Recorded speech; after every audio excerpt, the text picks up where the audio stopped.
What is up, everyone? Happy Football Friday. It's going to be a good one, I'm telling you. We got a quadruple header tonight in college football. NFL Week 10 coming up. The college football playoff rankings are out, so we have those to talk about. We are also going to hate ourselves by looking at our preseason predictions, college football playoff bracket versus the Week 11 one, and Heisman, our Heisman preseason picks, and our NFL Super Bowl and awards picks as well. Just gonna see if we want to change anything, which I think we will on some of them. But we had 6 college games go down this week. I won money on 0 of them. So, hey man, that's how it goes in weekday football. But Tuesday night, Maction, always a good time. Bowling Green, 23-13 over Central Michigan. Connor Bazelak was really good for the Falcons, 63.3%, 207, 1 touchdown. CMU had 2 quarterbacks. Tyler Jefferson got the start. They were down to their third string quarterback. That was Jefferson. Couldn't throw the ball at all. The Chippewas were relying on their running game, and they were in this game for most of the way, ending up down 10. But Jefferson, just 1 of 7 passing, 14.3%, 6 yards. But on the ground, 5 carries, 52 yards, a touchdown, and a fumble. That touchdown coming right before halftime. Jaden Glasser, kind of the same, except he was able to get a little bit of a rhythm going in the passing game. 5 of 7, 71.4%, 57 yards, 4 carries, 10 yards, and a rushing touchdown. Tyrion Stewart, 100-yard game for the Falcons, running back, 20 carries, 117. And the guy that probably is going to win the Mackey Award, not as big of a night as he's used to, but still leading the game in receiving. Tight end Harold Fannin Jr. for Bowling Green, 7 catches for 86 yards. Defensively, I'm going to go with the bottom guy there, Central Michigan defensive lineman Jonah Pace. 3 tackles, 2 solos, 1.5 sacks, 2.5 tackles for loss. Central Michigan did cover though, plus 14.5. That's the one I did win this week, Jimmy. The one bet I did win on college football. Under 47.5. The other Maction we had on Tuesday night, Miami, Ohio, the Red Hawks getting it done over the Ball State Cardinals, 27-21. Caden Samanza struggled in this one, 63.9% for the Ball State quarterback, 280, 1 touchdown, 2 picks. Brett Gabbert was up and down, only 50% completion, but he did the most with his completions, 219, 3 touchdowns, 3 carries for 14 yards. The kicker for the Red Hawks also throwing a pass 0 for 1 with interception on that only attempt. Miami, Ohio, running back Keon Mosey. He led the game in rushing, over 122 carries, 105 yards. You see that Ball State really couldn't run the ball. Vaughn Pemberton there, the leading rusher, just 21 yards. Ball State wide receiver Justin Bowick, though, he led the game in receiving. Big night, 8 catches, 171, and a touchdown. Also over 100, Red Hawks wide receiver Reggie Virgil, 5 for 101 and a score. Defensively, it's the touchdown guy, Ball State linebacker Brandon Berger, 4 tackles, 3 solos, 1 tackle for loss, and a 46-yard pick 6 that came off of the kicker, Alec Bevelheimer. Ball State plus 12.5 covered, under 48.5 by the hook. On Wednesday, we had more Maction. Ohio just demolishing Kent State, 41-0. It's rough in Kent, Ohio right now. The Golden Flash is not playing very well all season, more than likely an 0-12 finish for them. Parker Navarro was the leading quarterback in this one for the Bobcats, 58.3%, 142, 8 carries, 41 yards, a rushing touchdown. His backup, Nick Paulos, also playing a bit, completed his only pass for a 7-yard touchdown. For Kent State, it was Rule Tomlinson, 44.4%, 62 yards, and a pick. Good night for Ohio running back Anthony Tyus the third, 14 carries, 84 yards, a touchdown, lead the game in rushing. Also had a fumble and a 10-yard reception. Leading the game in receiving was Ohio wide receiver Coleman Owen, 4 catches, 61 yards. Also a 61-yard punt return touchdown. His teammate wide receiver Iman Dennis, no catches as a receiver, but did have a 7-yard carry and a 96-yard kick return for a touchdown. So 2 special team scores for the Bobcats in this one, and a lot of good defense on their side of the ball.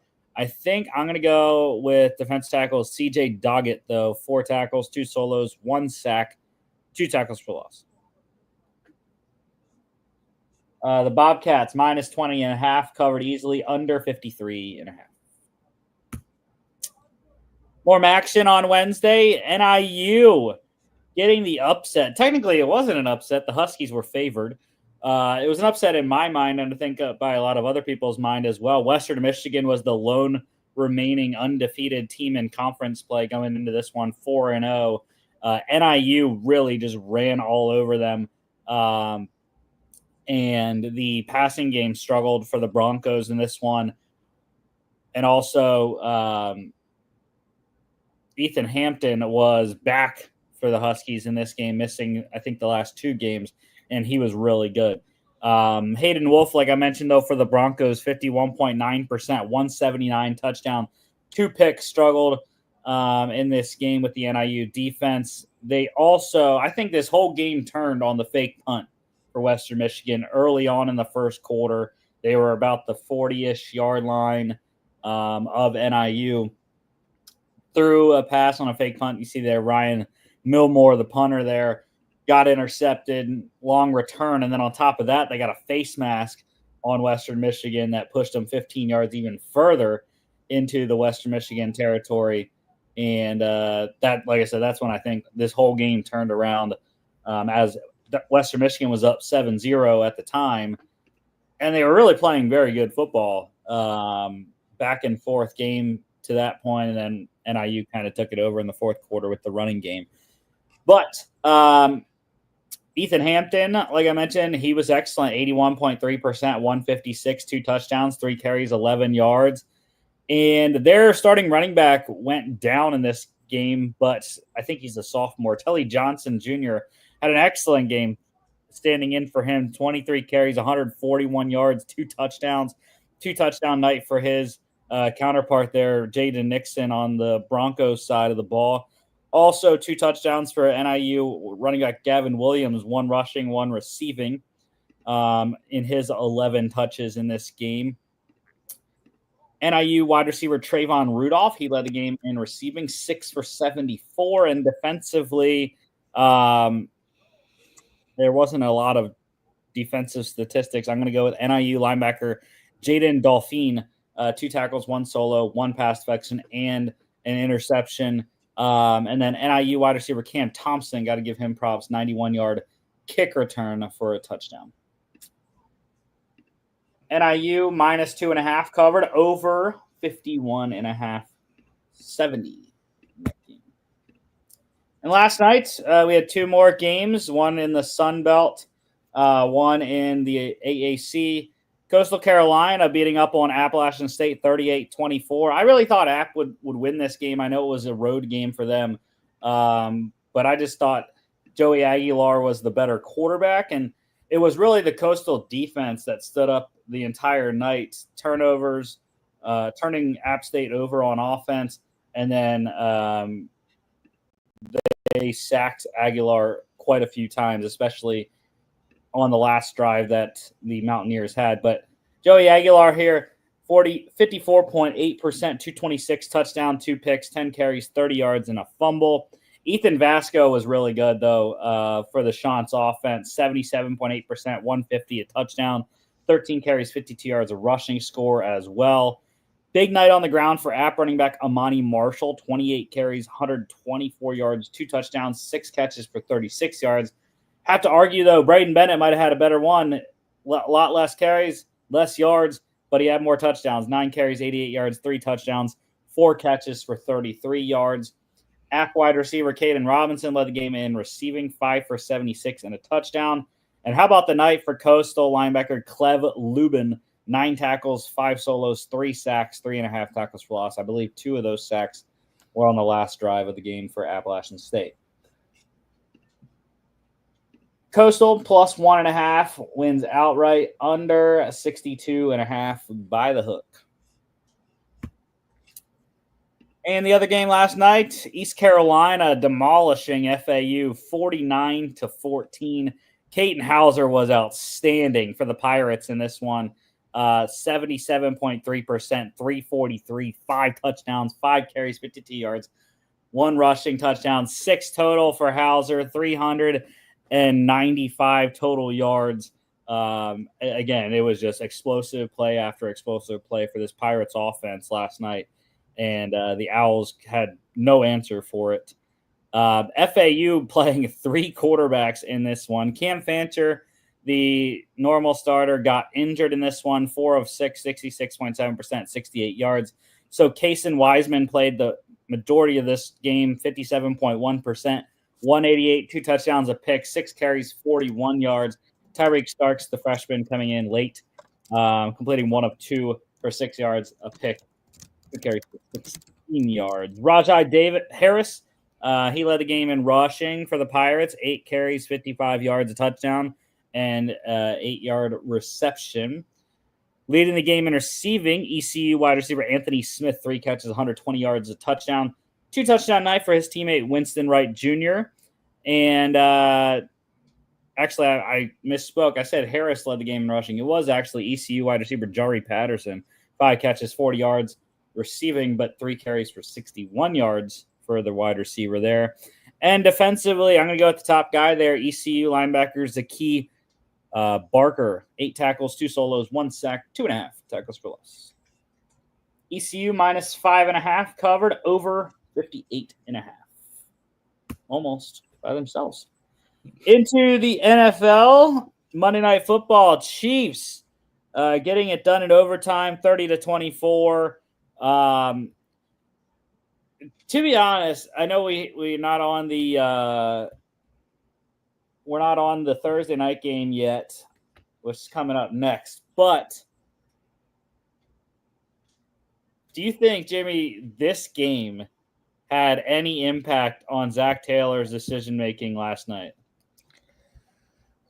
No, I actually don't think so. I know it'd be a popular thing. I think the biggest, we can get to that game when we do, but I think that the biggest reason he went was more just how that game was going and not anything that had to do with Monday night's game. Got you. I'll get to it when we get to the game. I'll definitely explain my reasoning, but yeah, I don't think this had any impact on the Bengals' decision to go. Yeah, I mean, that was something that just popped into my head. Like, we saw Mahomes did, and the only possession of overtime going right down the field and scoring. And I have to believe that, I know the Bengals did think that Lamar was going to do the same thing. Yeah, so I was thoroughly impressed with Tampa Bay in this game. The fact that they were able to stay with the Chiefs and without Mike Evans, Chris Godwin, that's why we all picked Kansas City essentially. But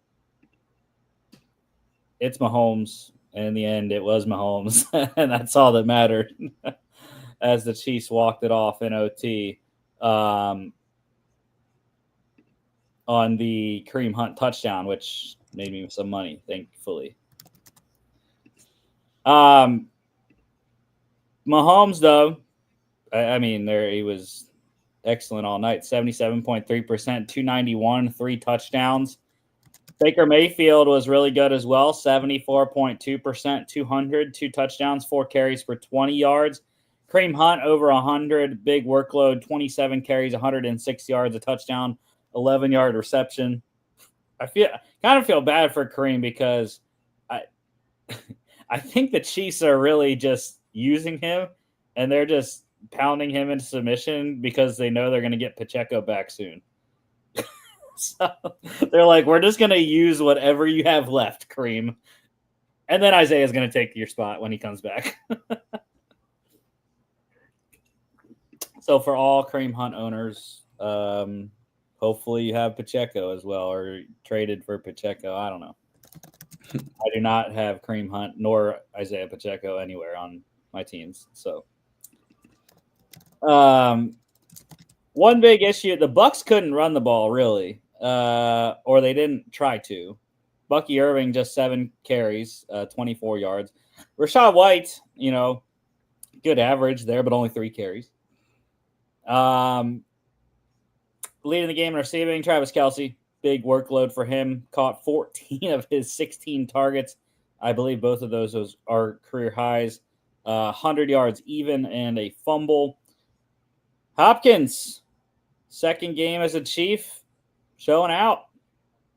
8 for 86 on 9 targets, 2 touchdowns for him. Cade Otton, another big workload for him, 11 targets, caught 8 for 77 and a score.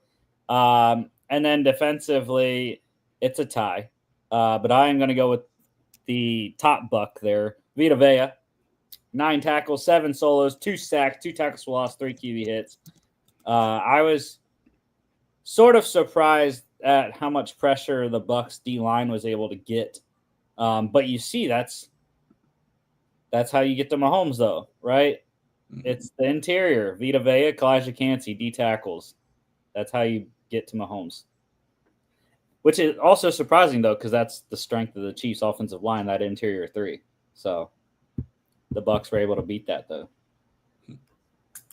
Bucs plus 8.5 covered, over 45.5. And like we foreshadowed last night, Ravens 35-34 over the Bengals. I hate Zach Taylor. I hate the Ravens. Why Derrick Henry didn't get 2 more carries. Why the Bengals went for 2 instead of overtime, which would have allowed Derrick Henry to get 2 more carries.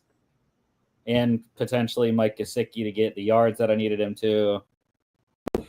I don't know. But this was, though, one of the most entertaining games of the NFL season this year. Oh, yeah. And as someone that was facing Lamar Jackson and Jamar Chase in fantasy, I was not a fan. Yeah, I've already lost. Good job, John. I mean, holy crap. I did not. I have Lamar in one of my best ball leagues. And, however, I did face Joe Burrow in a league. It's a free league, luckily, because I'm not doing great in that one. But it is a league that gives bonus points for certain, like 300-yard passing over a certain amount of yards on a touchdown, whatever it is. Joe Burrow scored 84 points last night in that league. I have him in sleeper, so I felt good. I had him and Chase Brown. So yes, still rejected to lose, which is weird. It might be because Save Flowers kind of laid an egg and only got me 7.5 points. Chase Brown's a good one. 22.4 points last night was pretty solid. Why would I need another quarterback? I don't know. And why would I trade a running back when I just traded a running back? I don't know. People sending me trades during the show. I just did a deal. Okay, I did a deal. People don't like my deal. It's fine. I needed some help. Anyways, into the stats here because there was a lot of them. Joe Burrow, 60.7%, 428, 4 touchdowns. Jimmy, I know you want to talk about quarterbacks getting hit in the head at the end of games. And I mean, there were legitimately, I've seen people look at this play, 5 defensive penalties on that play. There is 6 illegal hands to the face on Joe Burrow, roughing the passer on Joe Burrow, illegal hands to the face by a defensive lineman, another illegal hands to the face by a defensive lineman on offensive lineman, defensive pass interference on who was the tight end? Gesicki got mugged. Gesicki, that was going to be defensive holding. But yeah, I mean, that's legitimately 6 penalties on that 1 2-point conversion. I don't know how you didn't get one of them. Yeah. Like, how? Not one? Like, it's that thing. Oh, yeah. Well, I think the last time I said this was Penn State, Ohio State, because I thought Khalil Dinkins got held on the 4th down and goal. Dude, it's that game's the game script, man. It's the refs swallowing the whistle at the end of games. It's a part of every single sport. Yeah, it's rough. It feels like when you get a play like that, it's almost like refs are afraid to affect the play, that they somehow affect the play. Yeah. It's a self-fulfilling prophecy that they're like, oh, I don't want to interrupt the play by calling a penalty, but they interrupt the play by not calling a penalty. Yeah, they're so afraid that they will be deciding the game instead of actually calling the right thing that happened. Yeah.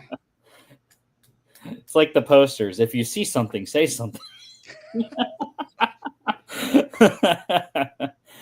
But yeah, I mean, it's and I mean, Al Michaels said it, man. He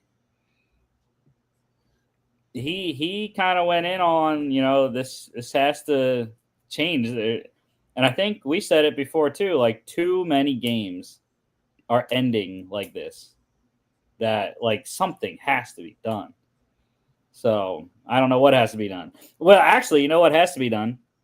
They freaking have to They have to start calling penalties with a sky cam, because especially if it is blatant, if it's a blatant penalty, like something like the roughing the passer, hitting him in the head.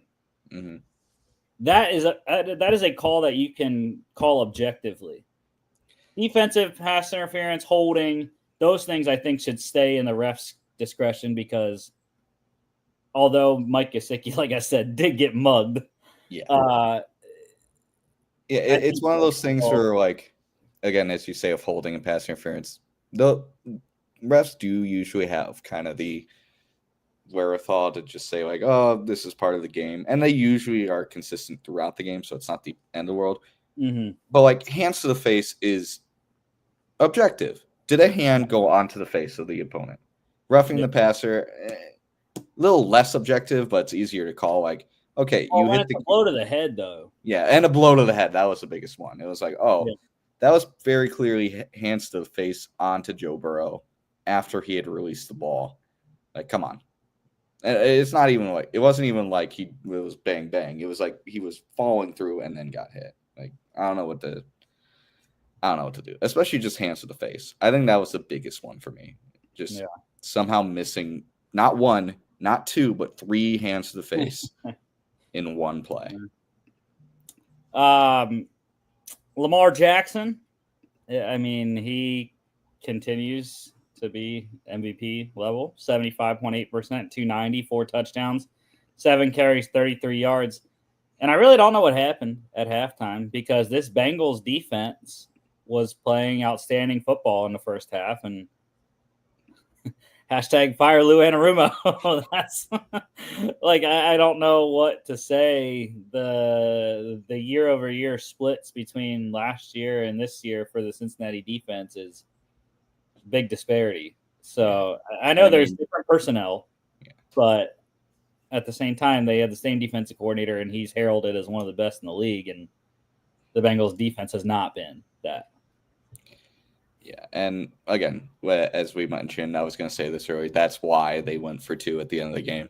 I mean, I think going into that Bengals drive, going into that 2-point conversion,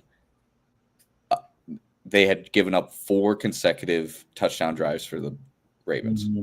4 consecutive. At that point, it's like, I can't even play for overtime. Ravens have 2 timeouts and 30 seconds left. They could the way they are playing our defense, they could easily get in range. It's like, we got to win the game here, because they have a good chance if we just go for a tie, they have a good chance of getting in field goal range. And even that, if they get an offensive drive in overtime, they can easily score a touchdown. Yeah. I don't fault him for it. I just hate him because I needed some stuff to happen in overtime. No, I do think it was the right call. I really thought the Bucs were going to go for it. on Monday, and they didn't. And then we saw what happened. But Derrick Henry leading the game in rushing. I still 2 more carries, man. I'm still waiting on 2 more carries. 16 carries, 68 yards, touchdown, 3-yard reception.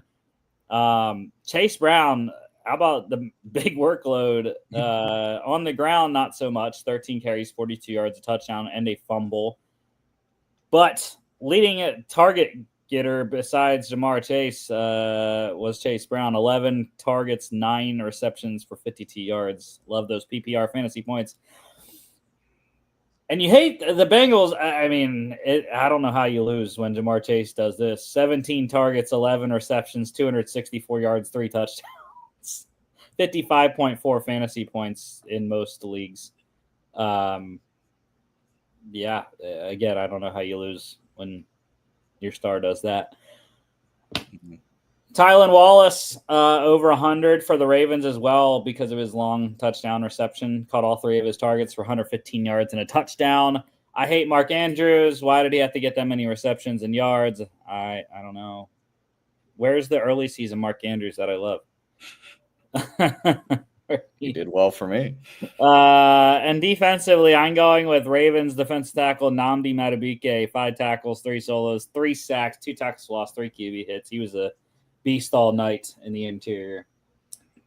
Bengals plus 5.5 covered, though. I had that. I had plus 6, actually. It's even better. Over 52.5, easily. 69. No breaking news. Nothing going on. Except my trade that people are hating on in fantasy right now. Anyways, college football news. Couple things. USC, they are making a change. They are switching quarterbacks. Lincoln Riley going to UNLV transfer quarterback Jaden Mayava over Miller Moss this week. So Mayava was always going to be the future. That's why they got him in the transfer portal. But now he's the present. Miller Moss struggling. USC trying to make a bowl here as they hover around 500. And Mayava slated to be the guy this week, which I don't think it's going to be a bad thing. I mean, I was pissed when Mayava flipped. He originally had committed to Georgia in the transfer portal and was going to be Georgia's future after Carson Beck left. Now to USC, and we'll see how he does this weekend. Going back to the SEC, though, Florida making a very intriguing decision. Billy Napier going to remain the head coach here moving forward into, I believe, next season. Sure, I'm fine with that, man. Keep him. I love Florida and Billy Napier. Let's go. 15 and 18 record. 15 and 18 record so far in his career as the Gators head coach. Keep doing what you do, Billy. Please lose the last game of the season to Florida State too, because the battle of the bad. I can't. Sunshine State Showdown, yeah. If they lose out, Florida's under wins will hit, which I have this year. So I need them to lose out and go 4-8. UFL news. We got a trade to announce. The DC Defenders trading quarterback Jalen McClendon to the Houston Roughnecks for defensive back Keandre Thomas. I really like this trade for my DC Defenders.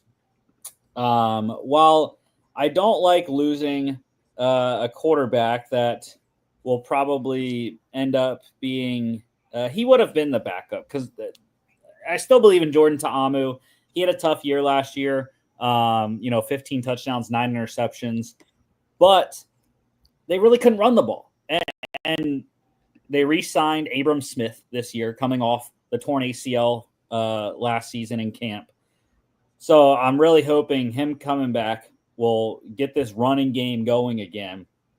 And then Jordan Ta'amu will have a lot less pressure on himself to really carry the team on his back. So I'm okay with it. They needed some help in the secondary. And I mean, it really is going to make this secondary even better. Keandre Thomas, a pretty solid player. And for Houston, They have an interesting quarterback room now. Jarrett Garantano, Nolan Henderson, Davius Richard, who they signed from NC Central as an undrafted player this year, and Jalen McClendon now. So those four guys are going to battle it out in camp, and we'll see who the starter is for Houston Roughnecks. The San Antonio Brahmas, they re-signed tight end Alize Mack. So lost Cody Latimer to retirement. So Mack's going to step into that tight end 1 role for San Antonio this year, and Wade Phillips. The Michigan Panthers, they signed former Clemson kicker BT Potter. So obviously Jake Bates doing his thing with the Detroit Lions right now, not going to be back with Michigan this year. So they are looking at the next guy for them. And BT Potter, one of the best kickers during his time in college football at Clemson. So, all right, let's get to the trade deadline recap here. And there were a bunch of moves, which made for an exciting deadline. Nothing surprising, though, as far as I thought. Potentially. We'll see. First one here, the Lions getting some pass rush help. The deal that everyone talked about for weeks. Zadarius Smith and a 26-7 going to Detroit from Cleveland for a 25-5th and a 26-6th. Jimmy, you could take this one because it's your division getting the player here. And the Lions. Yeah, I mean, this is a very clear replacement after his devastating leg injury. Zadarius is a former Viking, obviously, so I saw him back in 2022. I think the problem with Zadarius, and I think everyone kind of knows this, he's really good for like 4 games at the beginning of the season, and he kind of becomes kind of just a body for the rest of it. I don't think they gave up too much to get him, and he's fine. He's a pretty decent vet. But I don't know. I could pull up his stats from like first half of the season to the second half of the season, and it's very glaring. And yeah, I believe he's having a good season at 4.5 sacks or something like that currently. Yeah, but let's see. He hasn't had a multi-sack game. He's had as many games this season, just about as many games this season without a sack as he had with one. So yeah, and he hasn't eclipsed double digits since 2022 when he was with Minnesota. So, and he's 32. So who knows? Maybe they can maybe in their defensive system he'll find his groove, but he kind of fits the mold of start strong, kind of disappears near the end. Yeah, Aaron Glenn, the DC there, getting a piece. And yeah, I mean, we knew they were going to get a pass rusher. I think some people kind of wanted the shiny toy in the Chase Young trade because he was rumored to be going somewhere. But ended up this deal. And I think it's right now, I mean, I think it's solid for both sides. Cleveland's looking toward 25 already. Without Deshaun Watson the rest of this season and a paltry 2-7 record. So I think it's good for them to get a pick this year, next year, and go about their way on a veteran that wasn't going to be there after the season anyways. Yeah. All right, on to the Bengals getting some running back help. Running back Khalil Herbert coming over from the Bears for a 25-7. I thought it was excellent value for Cincinnati. Bengals debut didn't go very well for Khalil Herbert. Fumbled a ball. Luckily, he recovered it on his only carry of the night. And necessary because of Zach Moss's injury, out at least the rest of the regular season with his neck injury. And the Bears, Rashawn Johnson has really stepped into that RB2 role. So they're fine with it. Yeah, I mean, this is a guy that's been in trade rumors for a while. Vikings even tried to trade for him before they got Cam Akers. Khalil Herbert was actually their number 1 target, but Bears would not trade in division. And, I mean, if this is all it took, I mean, I would have taken a conditional 6 from the Vikings over just a 7 from Bengals. I'm not gonna lie. It's just, No, I mean, Bengals picks got to be higher than the Vikings would have. So, higher than the Vikings if it's a 6th-round pick. oh, I mean, if it's a 6, no, but Yeah, I mean, because the Vikings traded a conditional 6 to the Texans for Cam Akers. So, I don't know. Maybe this is the Bears being selfish. yeah. This one here, wide receiver Jonathan Mingo in a 2025 7 from the Panthers for a 25 4th. Dan Morgan finally got a good trade done. Great trade for the Panthers, getting a 4. This now increases their draft picks. So now they have a really solid haul right now. Unfortunately, their second rounder is still with the Bears as the last pick of the Bryce Young trade. However, they did a great job this year's draft, getting a second rounder from the Rams in the Braden Fisk move up. And this 4 now gives them 1, 2, 3, and then they have 2 4s, they have 3 5s, and a 7.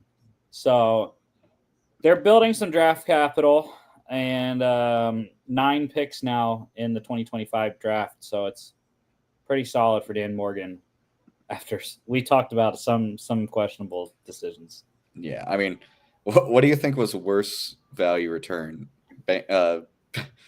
Panthers only getting a 5th for Deontay Johnson, or Cowboys giving up a 4th for Jonathan Mingo? I mean, those are some bad. I mean, I'm looking at trades just this last year for wide receivers, and I can't wrap my head around it because they all involve better wide receivers and better trade value for the guys receiving them.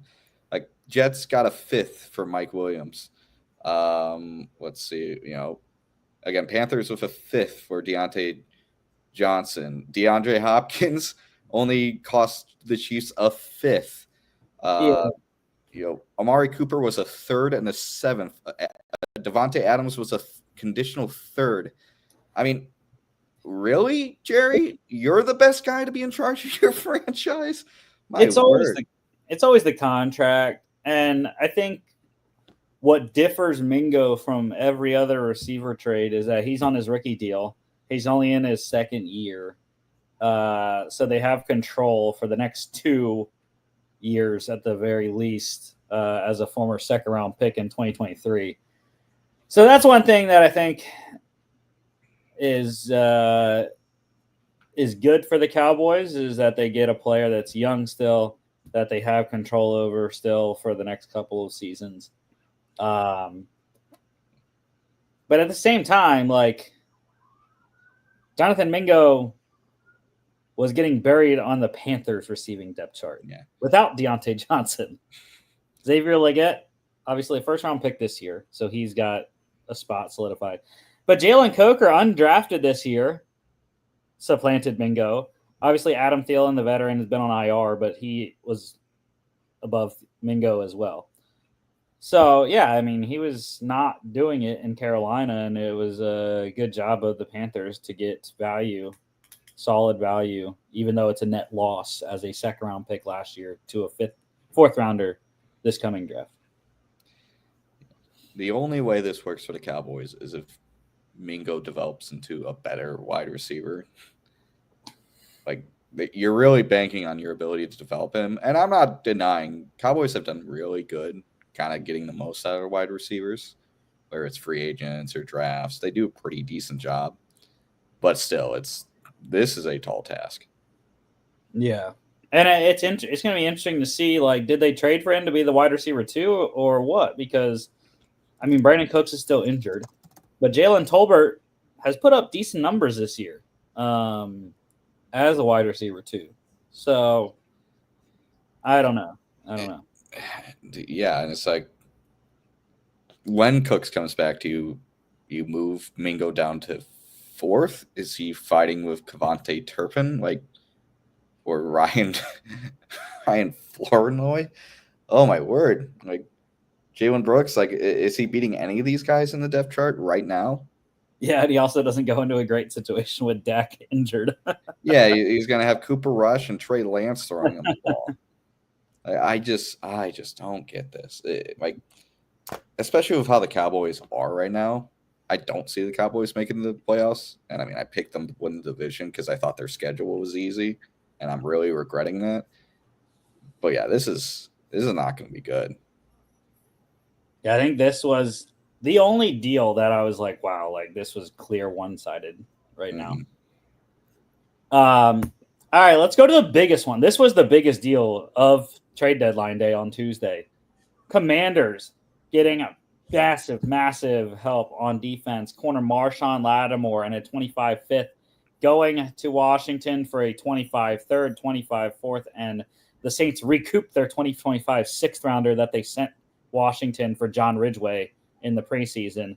I mean, this was a big swing. Commanders are going for it right now. Mm-hmm. Yeah, they kind of remind me of last year's Houston Texans. They got that very exciting rookie QB that is playing way above what people thought he was going to be. And, I mean, they're taking advantage of it. And I think this is also a good trade for the Saints if, keyword if, they really dedicate themselves to just tearing it all down and not just extending contracts and shifting money later and continuing to bury themselves in cap hell. Because, I mean, they've been in it since Drew Brees retired, and it feels like they just have just gaslit themselves to like contend when they never have been.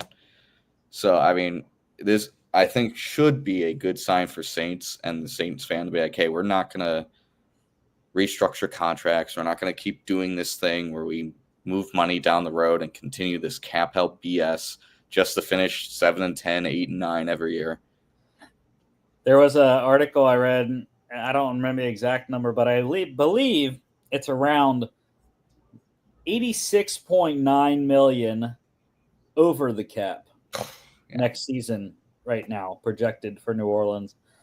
So, yeah, it's a little bit of a pickle. However, I think Washington's going to lose this deal. I really do. Marshawn Lattimore, for what he has been, is not the player that he is currently. Obviously, dealing with a hamstring injury right now. But he's older, and I think his production has taken a dip from when he was in his late 20s to his early 30s now. So I think this is a win for the Saints, and I think it will be a win for the Saints because I thought this was great value for a guy around the 30 age mark and the amount of capital that they got back, especially a day 2 pick. Yeah. Biggest loser of that trade, Mike Evans. Now he has no one to beat the shit out of every time they face the Saints. Yeah. Another Mike here. Mike Williams. You mentioned it earlier, going from the Jets to the Steelers for a 25 5th, and I love it. This was the only receiver left for the Steelers to go get. I hate, though, that the Steelers had to end up getting a 5th to the Jets for him because the Steelers were one of the teams in free agency that Mike Williams was debating between, and obviously ultimately picked the Jets. The Panthers were another one, which I was really hoping he would go to Carolina. But, so he does eventually land with the Steelers just halfway through the season here. And I like it. I mean, it's another big body for Russell Wilson. And I think he's going to do well to upgrade the depth at receiver there. Mm-hmm. Yeah, I agree. I think this is it's a smart move, and it wasn't a lot. And it was a smart move, I think, by the Jets. You got Devontae Adams. Mike Williams is kind of the odd man out. So you turned a second round, conditional third, could be a second, probably just going to be a third, like third round pick and Mike Williams into Devontae Adams and 5th round pick. That's pretty decent asset management. On to the other Steelers trade. This one I didn't see coming. I had no clue the Steelers were looking at anyone other than Mike Williams on deadline day. And edge rusher Preston Smith coming over from the Packers for 25-7. I mean, I like it. The Steelers needed some more help run defense-wise. That's where Preston Smith is going to help the most, I think. They were good on pass rushers with the way that Highsmith and Watt and Herbig have been playing. I mean, it adds a fourth guy to the mix that they really haven't had. It's been when Watt and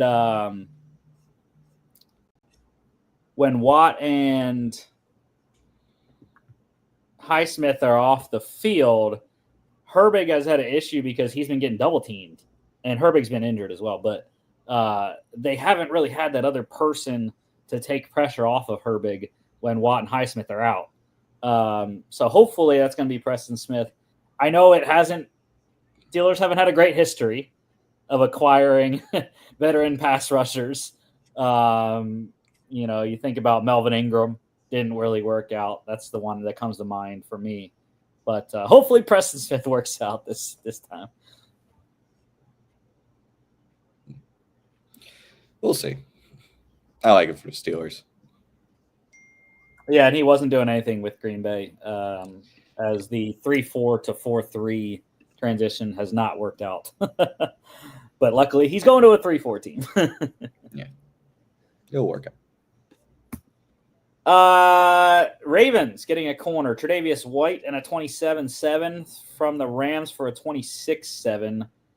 I did not like this for the Rams at all. I thought it was a very bad trade in terms of value for them, just moving a year up on a 7. Although he is, coming off the injury from last year, White had, not really played a lot for LA. But I thought just the name alone, you could have got something better than just moving up a 7 a year. Mm-hmm. Yeah, I think the only reason they really made this trade, I think Tre'Davious White did want out, from what I've heard. I think he requested to be traded, and they said they were going to find a trade partner for him. So, yeah. And the last one here got right in before the buzzer.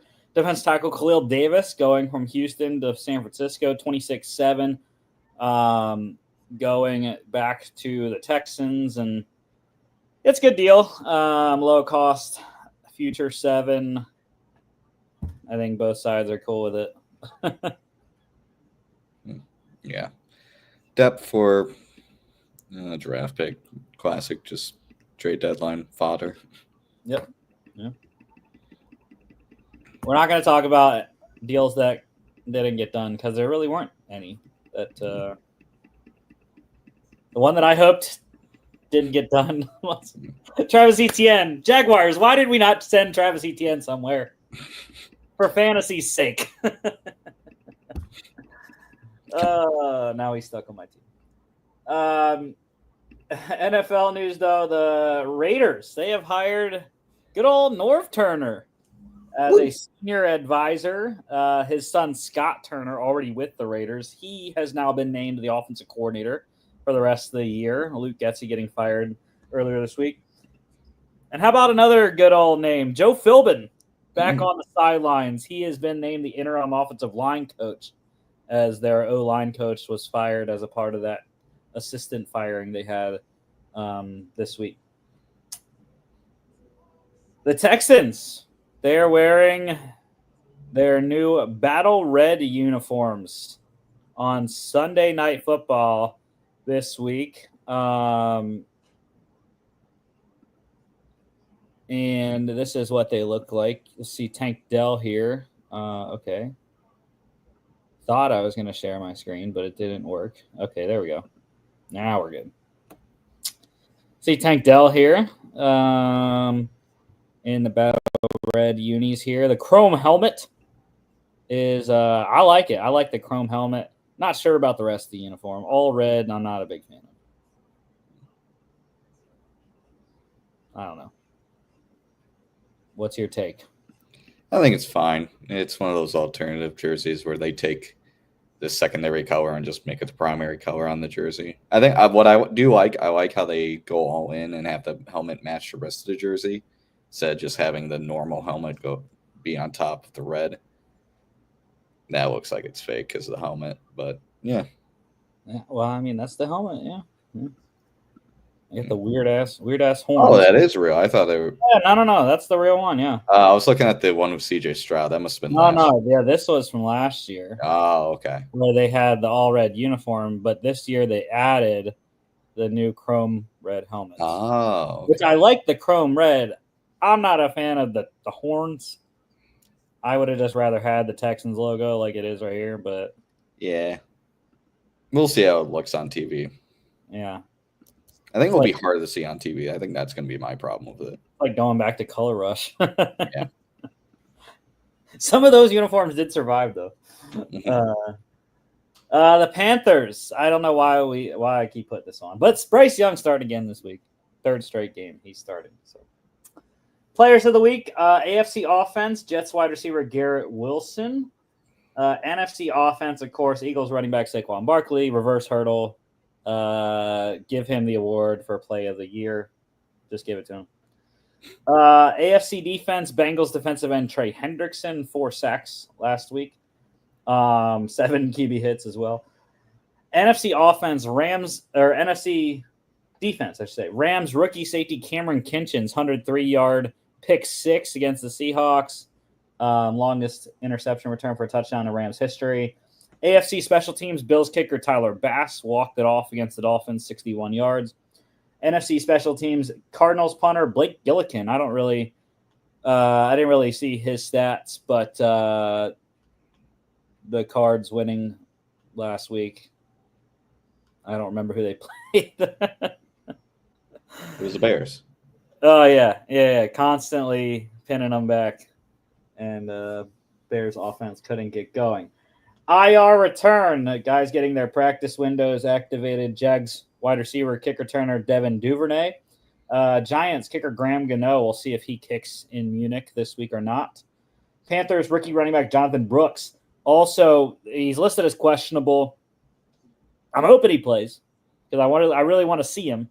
But they do have a bye after the Munich game, so potentially they will wait on him till after the bye coming into week 12. Rams, big news for LA, getting 2 linemen back, Steve Avila and Jonah Jackson. So interior offensive line going to get a big boost here coming for LA. And the Texans activated wide receiver Nico Collins practice window. So there's still a question mark if whether he'll play on Sunday night or not. Guys getting placed on IR. I guess Cowboys quarterback Dak Prescott didn't officially get placed on IR. Someone said he did, but I don't know. There have been rumors that he hasn't. I don't know. Hamstring injury. Interesting thing there. Part of his hamstring tendon was torn off the bone. Probably going to be more than 4 weeks. So I would expect that he goes on IR if he hasn't already. Your Vikings, Jimmy, special teams issues. Kicker Will Riker, long snapper Andrew DePaula, both on IR. Yeah, that explains the kicking trouble with Riker. Yeah. And Chargers, rookie linebacker Junior Colson also going on IR. Injury news, I mentioned this earlier, but Bengals running back Zach Moss's neck injury expected to sideline him at least the rest of the regular season. They're hoping he can come back in the playoffs if they can make it there, which is getting dark in Cincinnati for that to happen. But playoff picture's very fluent. A lot of weeks to go. Ravens last night, safety Kyle Hamilton avoided major injury, sprained ankle, not considered serious. So good news for Baltimore. And the Eagles today announcing quarterback Jalen Hurts. He's been dealing with a mild ankle issue. Nothing to note, though. Ins and outs. Big news in Jacksonville. Your game against the Vikings there. Quarterback Trevor Lawrence is officially day-to-day. Left shoulder injury. Unlikely to play. Mac Jones going to be the starter for Jags against Minnesota. Giants, they're going to be without wide receiver Darius Slayton. Dealing with concussion. Unlikely to make the journey to Munich. The Cowboys wide receiver CeeDee Lamb dealing with an AC joint injury off the injury report. He's going to play. Defensive end Micah Parsons, though, ankle sprain. He is questionable. For the Texans, linebacker Will Anderson Jr. dealing with the ankle injury. He is out. Running back Damian Pierce with a groin injury, also out. Wide receiver Nico Collins with a hamstring. Wide receiver Tank Dell with a back injury. They are both questionable. Titans quarterback Will Levis, AC joint, shoulder injury, will return, and he's going to start this week for the Titans. By the way, Dak Prescott is going on IR. They announced it. 49ers, big news in the Bay. Running back Christian McCaffrey, coming off the Achilles tendonitis, will make his season debut this week against the Tampa Bay Buccaneers. Not sure how much workload he's going to get, but we'll see. Do not start him in fantasy unless you have to. Bills, they're going to be without rookie wide receiver Keon Coleman, wrist injury for him. He is out, as is new Commanders corner Marshawn Lattimore, just not ready yet, dealing with his hamstring injury. Colts wide receiver Michael Pittman Jr., back injury. He is out. Commanders kicker Austin Seibert with a hip injury, uncertain to play. Running back Brian Robinson Jr., hamstring. He is out. For the Saints, wide receiver Chris Olave with a concussion. Wide receiver Cedric Wilson Jr. with a shoulder. Corner Kool-Aid McKinstry with a hamstring. All are out. Center Eric McCoy with a groin injury is doubtful. Running back Jamal Williams with a groin injury is questionable. Falcons wide receiver Drake London with a hip injury is questionable. For Detroit, left tackle Taylor Decker with a shoulder. Corner Emmanuel Mosley with a pec. Linebacker Malcolm Rodriguez with an ankle. All are out. New defensive end Zadarius Smith is questionable. And for Philly, wide receiver A.J. Brown with a knee injury. Wide receiver Devontae Smith with a hamstring. Tight end Dallas Goedert with a hamstring. All are good to go off the injury report there. Releases, Cowboys. They released corner Andrew Booth Jr. So bring him back to Minnesota, Jimmy. Why not? And the Ravens, they waived defensive end Unique Ngakoue. They wanted to re-sign him to the practice squad. However, the Patriots said, nah, fam, we need him. So the Patriots claiming Ngakoue off of waivers. So he is headed to New England. And an extension to announce the Panthers. They signed running back Chuba Hubbard to a 4-year, $33.2 million extension, $37.2 million max value, $15 million fully guaranteed. I hate this so much.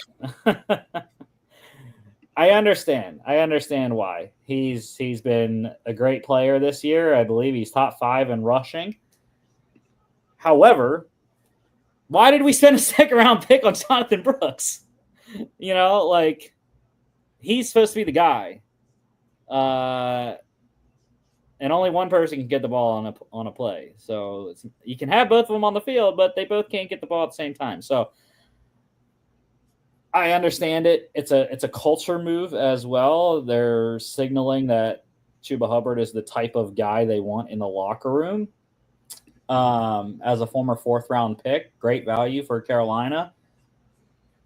But I don't know, man. I thought Chuba was one of the guys that would have gotten moved at the deadline because he would have been a great opportunity for the Panthers. He's playing well, and they got a 4th for Mingo. I'm sure they could have gotten a 4th for Chuba the way he's playing this year, even on an expiring contract. So I don't know. We're back to questioning Dan Morgan here. At least I am.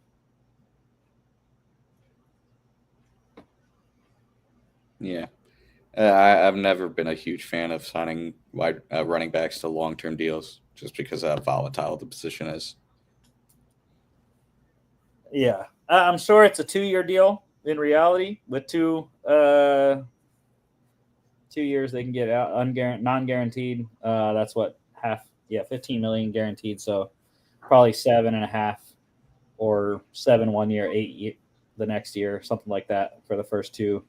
then they can get out in after 2026. So. All right, signings. I mentioned Will Reichert on IR, so the Vikings have a new kicker. It is former San Antonio Brahmas kicker John Parker Romo. So he's going to make his NFL debut this week in Jacksonville against the Jags. You like him? You study his film yet, Jimmy? I mean, the Vikings did bring him in the offseason to work out, so they know him pretty well. Yep. So I'm not too worried about it. Yeah, he was in training camp with them. Yeah. 49ers signing a familiar face. Jaguars safety Tashawn Gibson had been with San Francisco before. The Titans, they signed Bills safety Mike Edwards, released from Buffalo, requested his release from Buffalo, and released on Tuesday. Now signs in Tennessee with the injuries they have. Quandre Diggs going down with the injury. The Bills, though, they signed a couple of old friends. Cowboys defense tackle Jordan Phillips, Browns defense tackle Quentin Jefferson. Both have been with Buffalo before. So beefing up the interior D-line there for Buffalo. And the Commanders, I mentioned Austin Seibert, unsure if he's going to play this week. The Commanders, they signed former Panthers kicker Zane Gonzalez to potentially kick against the Steelers this week. All right, so this is what the first CFP rankings came out with on Tuesday night. You have Oregon, the unanimous number 1 seed, the projected Big Ten champion. Georgia, number 3 in the CFP rankings, but number 2 in seeding as they are the projected SEC champion right now. Miami at number 4, number 3 seed, projected ACC champ. And BYU slots in as number 4. They were number 9 in the rankings, but 4th seeded as the projected Big 12 champ right now. Ohio State, number 5, drops down from their CFP ranking of number 2. And then you have number 6 is Texas. They are number 5 in the CFP. 7 is Penn State, number 6. 8 is Tennessee. They are number 7. 9 is Indiana. They are number 8. 10 is Notre Dame. They are number 10. Alabama at 11. Boise State at 12. The 5th conference champion there, projected Mountain West champ. So some intriguing games, though. We could get Texas, Alabama again. I think that would be fun. Indiana, Tennessee would be a point show. The total is going to be like 90 for that game, if that would actually happen. But yeah, the Penn State Notre Dame game total will be 9. Yeah. Yeah, I mean, it was definitely interesting.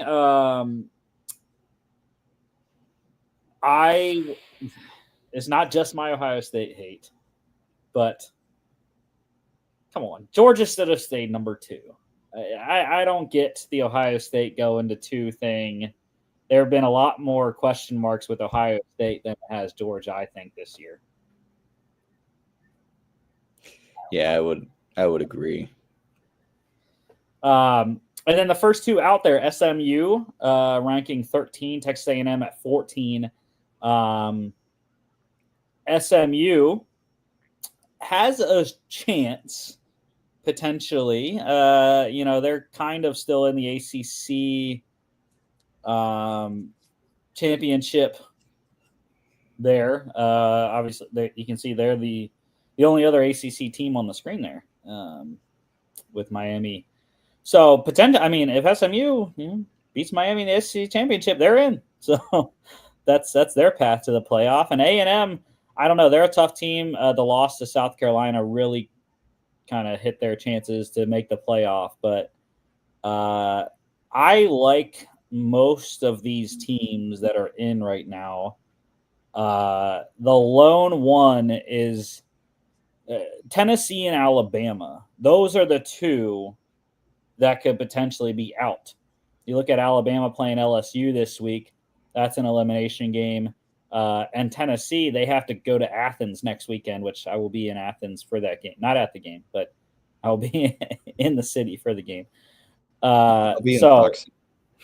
Yeah, I'll be downtown Athens for it.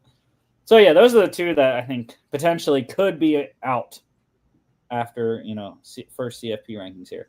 So let's see what we had. This was Logan's bracket here. Hey, you got Boise State. Oh yeah, we screwed up on that one. We went. Why did we ride your Bobcats, Jimmy? I don't know. I don't know, because we're homers, man. There's some issues with Logan. How about Kansas, the 11 seed? Kansas Mizzou currently at 10, Utah at 9. Ooh. Kansas currently 2-6. North Carolina at 4. Arizona's having a tough year.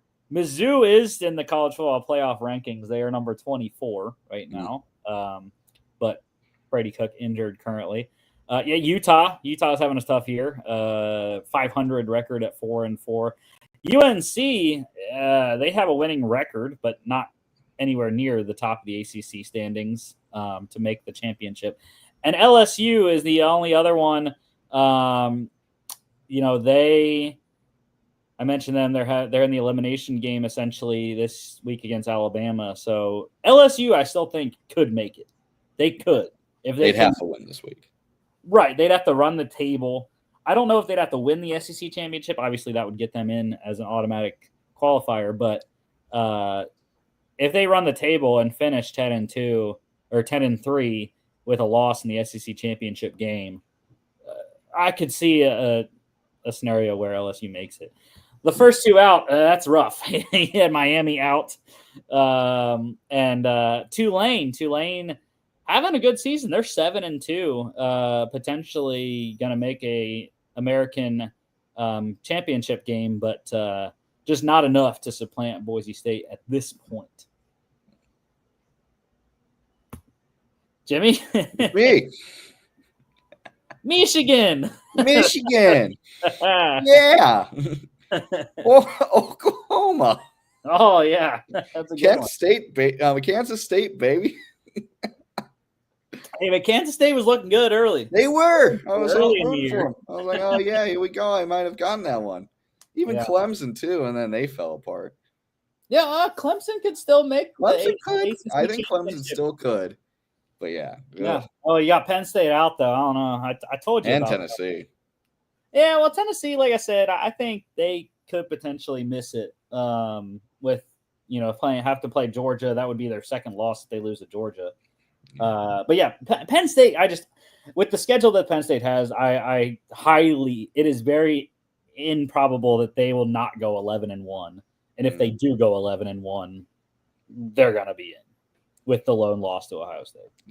Well, listen, if you just replace Penn State and Tennessee with Michigan and Oklahoma, mine doesn't look as dog shit. Well, Alabama's going to be out, I think.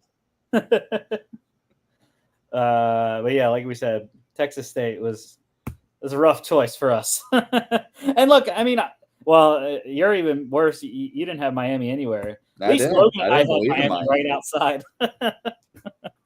At least Logan and I had Miami right outside. Yeah, mine's Florida State, man.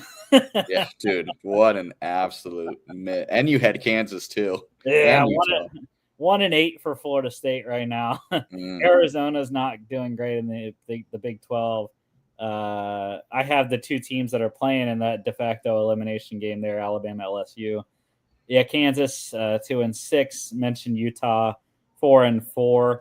But I think on the whole, though, I think all three of ours are decent. I don't have Ohio State.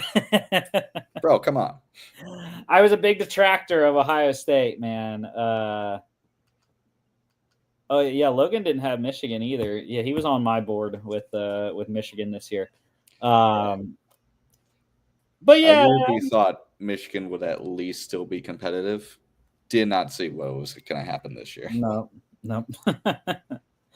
Yeah, so Georgia and Oregon were the two mainstays on both of ours, and yeah, I mean our championships are still in play.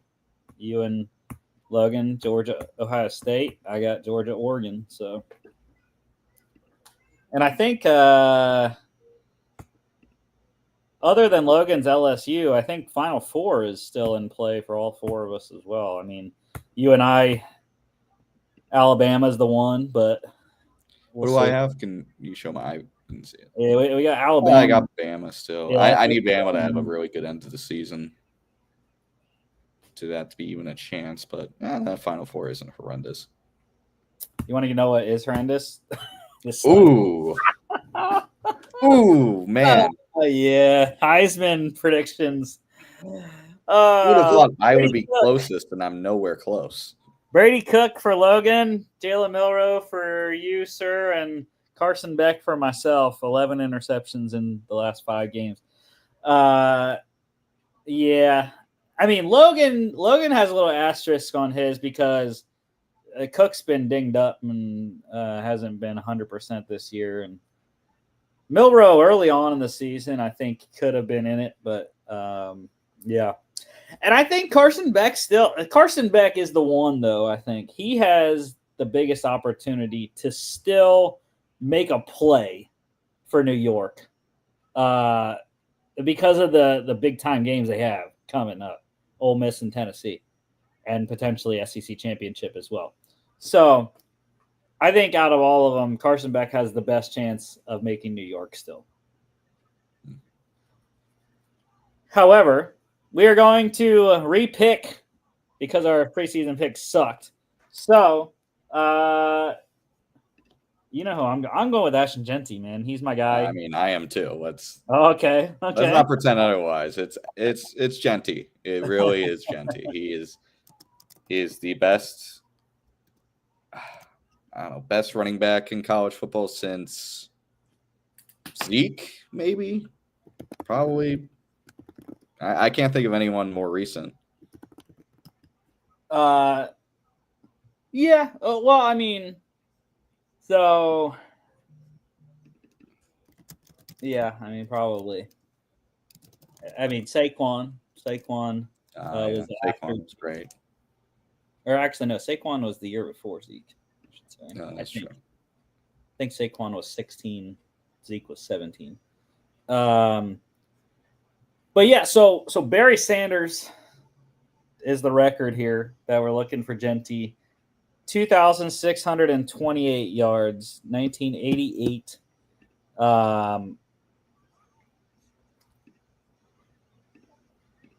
However, with the last 2 games, like I said, dude, it's not enough. Like Genty has to step it up here.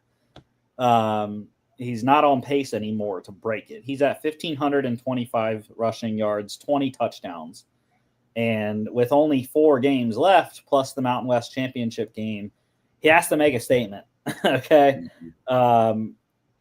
So 1,525. So he still has 1,103 yards. In 5 games, that's very doable. He's got to really run. The touchdown record is going to be a lot tougher. 37 is what Barry had, and he's only at 20 now. So 17 touchdowns in 5 games. It's a tough mark, or 18 to break it. 1,104 yards to break the record. So, like I said, man, he's got to step it up. He really does. He's at 58% right now in terms of the record. And so he's got to get 42 more percent there, 54% on the touchdown. So 3/4 of the way through it, it's not looking good. And I thought that was the only way for Genty to win the Heisman. He has to break Barry's record. And I still think it is with the way that Cam Ward and Dylan Gabriel, Travis Hunter are playing. College football pick standings. Again, I will say, what the hell was last week? I don't know. It was just ridiculous, the amount of upsets. And my record shows why the upsets just were horrendous. So you had the best record, 13-8 last week. Oh, no, I didn't. Logan did. Oh, yeah. I don't know what I'm looking at. Logan did, 14-7. But still, you gained 3 games. Logan gained 4. And it's getting a little bit closer. You're up to 4 games back. Logan is 8 games back now. So I'm not relinquishing my lead, though. I'm just saying right now. I was 0-3 last week in Lone Wolves. That's was the reason I went under 500. Penn State lost to Ohio State. Arkansas got killed by Ole Miss, and Pitt got killed by SMU. You went 1-1. Georgia State losing to UConn on Friday, and Iowa demolishing Wisconsin. Logan went 1-0. He got Minnesota upsetting. Technically, it wasn't because the Gophers were favored. They beat Illinois, though. More Lone Wolves this week. Not starting with this one, though. Cal tonight. We got the quadruple header I mentioned. 7. It is 7 now for the Bears coming across the country to Wake Forest. Yeah, I mean, we're all going with Cal. I think Justin Wilcox done a great job with this team. And Jaden Ott, the running back for the Bears, has been fantastic. Hank Bachmeier, I believe that's the quarterback for Wake Forest. Yeah, I just don't trust the Demon Deacons. I think the Cal defense is one of the better ones in the country, really. And Cal gets the win on the road. 54.5 is the total. I'm going to lean on the under. I think that, like I said, that Cal defense, I think, is something to watch in this one. 8 p.m. ACC Network. Iowa, the Hawkeyes, going the reverse direction. They are going the other way. Although Iowa is already a lot closer than Cal is to getting to L.A. Going to UCLA, I just don't trust the Bruins right now. I mean, they're all kinds of dysfunctional. Iowa, massive win last week against Wisconsin. And I think Cade McNamara might be back for this game. Regardless, Brendan Sullivan played well last week. And they got this guy named Caleb Johnson, who's a phenom in the backfield. So I think Iowa wins, and I like the 6.5. Give me Hawkeyes to cover the spread.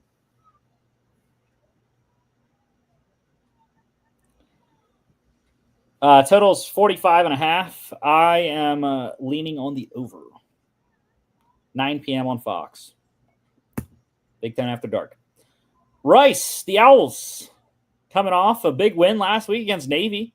They are going to Memphis, though. Memphis coming off a big loss to UTSA. 8 points for the Tigers here. I like it. I think, or it's actually 7 now, so even better. You get that touchdown right on the dot there at 7. I like it. I think Memphis is going to be on a mission to just blow that loss last week out of their mind, and it's going to come at the hands of EJ Warner and Rice there.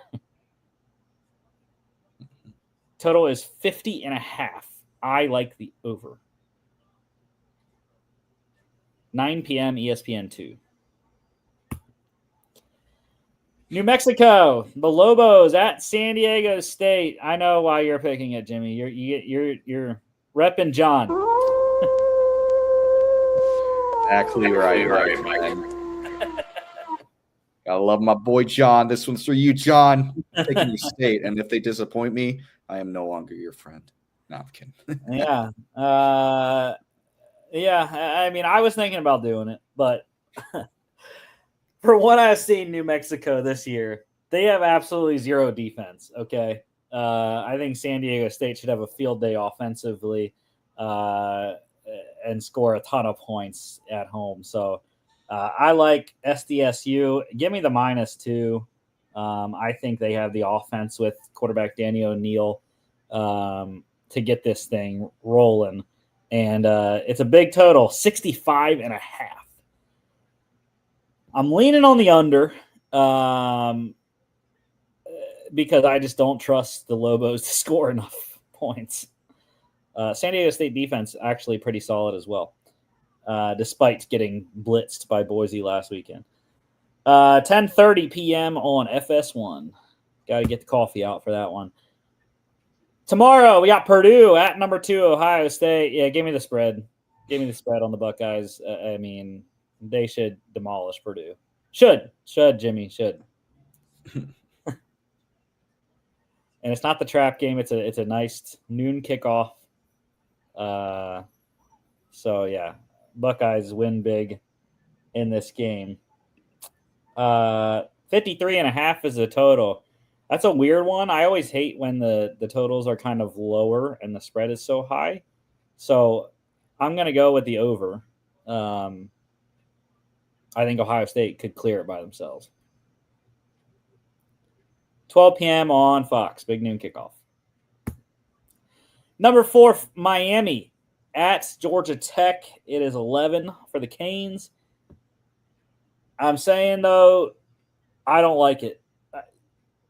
Georgia Tech could be sneaky. We saw what happened in this game last year. Just kneel the ball, Mario. Just kneel the ball. They didn't kneel the ball last year. What did they do? They ran it, fumbled. Georgia Tech went down, scored the game-winning touchdown, and walked it off. I think Miami's going to be motivated because of that. But I think Miami has a lot of questions defensively, and if Georgia Tech can run the ball well and keep Cam Ward off the field, I think that's the formula to beating the Canes. So we'll see if Brent Key's squad can do that, but it's a home game, so that's good at least. And I just think this is trappy. I don't like the spread. I don't like anything in this game. 63.5 is the total. I'm leaning on the under. 12 p.m. ESPN. Florida at number 5, Texas. Hook 'em, baby. Texas rolls. Florida's on their third-string quarterback, Aiden Warner. And, yeah, Texas, they should demolish. So I like the Horns. Leaning on the spread. That's still a lot of points, even at home in Austin, but lean on the spread. Total's 47.5. I also lean on the over. If Florida had DJ Lagway still at quarterback, I would go with the over. I would actually play the over. But I'm skeptical that I just don't know how many points Florida's going to be able to put up. 12 p.m. ABC and ESPN Plus. Number 3, Georgia. Go Dogs. At number 16, Ole Miss. Logan.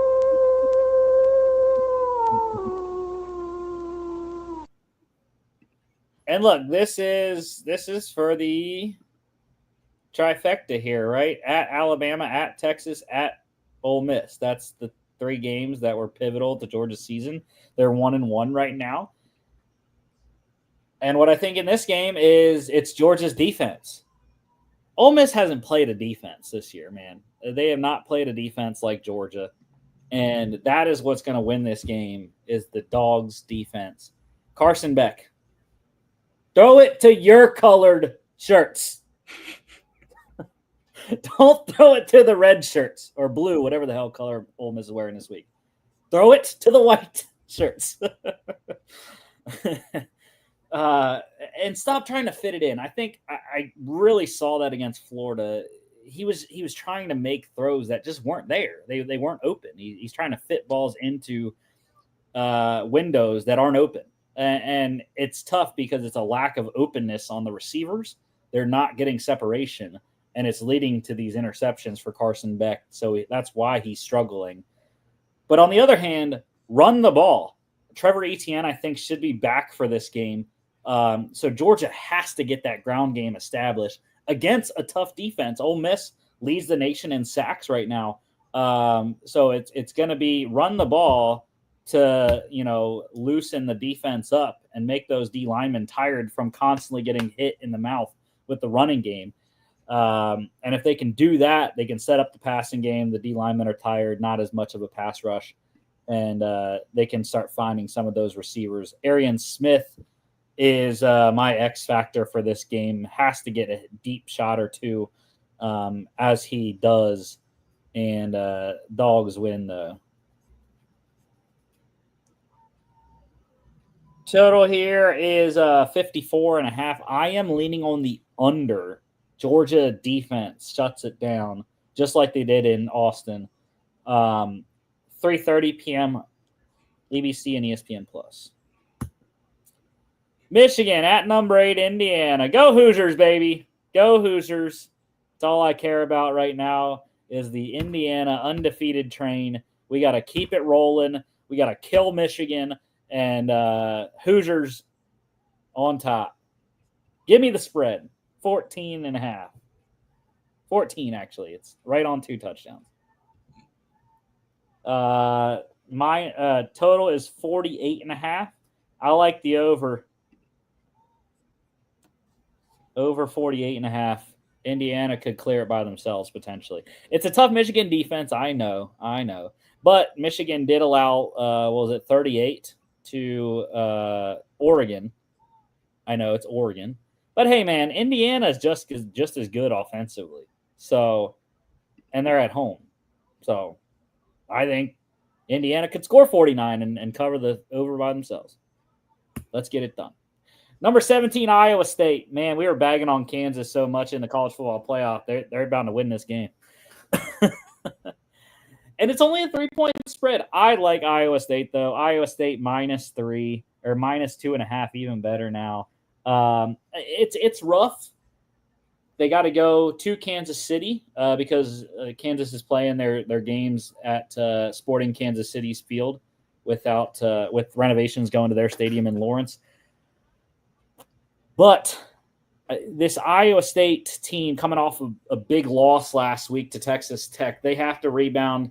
Rocco Beck has to play better. And I still believe in this defense. Kansas has had a lot of late-game heartbreak lastly against Kansas State in the Sunflower Showdown 2 weeks ago. I like this Iowa State team. Matt Campbell's on a mission, and they are still very much in the Big 12 race with the amount of upsets they had in the conference last week. Give me Iowa State and the points. 51.5 is the total. I am leaning on the under. 3:30 p.m. on FS1. I forgot to mention 3:30 p.m. Big Ten on CBS for the Michigan-Indiana game. Number 23, Clemson, 6-point favorites at Virginia Tech, and I'm not taking it. I'm not 6.5 actually now. I don't like it. There is something about this game. It's not a night game, so it's not as scary. It's an afternoon game. However,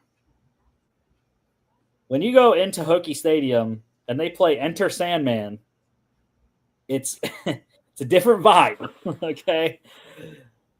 So I'm just saying this is probably my upset of the week if I had to pick one, because Virginia Tech has done it this year. They almost beat Miami as well. And I know Clemson has been rolling, but they got demolished by Louisville last week. This is another tough game, and I would not be surprised if the Hokies and Brent Pry win this game. Mm-hmm. Bashal Tootin, the running back for the Virginia Tech, excellent player to watch in this one. Total is 53.5. I'm leaning on the over. I think if the over hits, Clemson wins. If the under hits, Virginia Tech probably wins. Yeah, I agree. I think Clemson relies heavily on its ability to just score at will and have their defense not really care about giving up big plays. Mm-hmm. Yeah. 3:30 p.m. on ESPN. Number 25, Army. Okay. We got to talk about this. This was the biggest disrespected ranking of any team. How the hell can you put an undefeated team at 25? I know they haven't played anyone. I don't care, though. Army has demolished every single person they've played pretty much, except for last week when Bryson Daly wasn't playing. However, I didn't check if Bryson Daly is going to play this week. I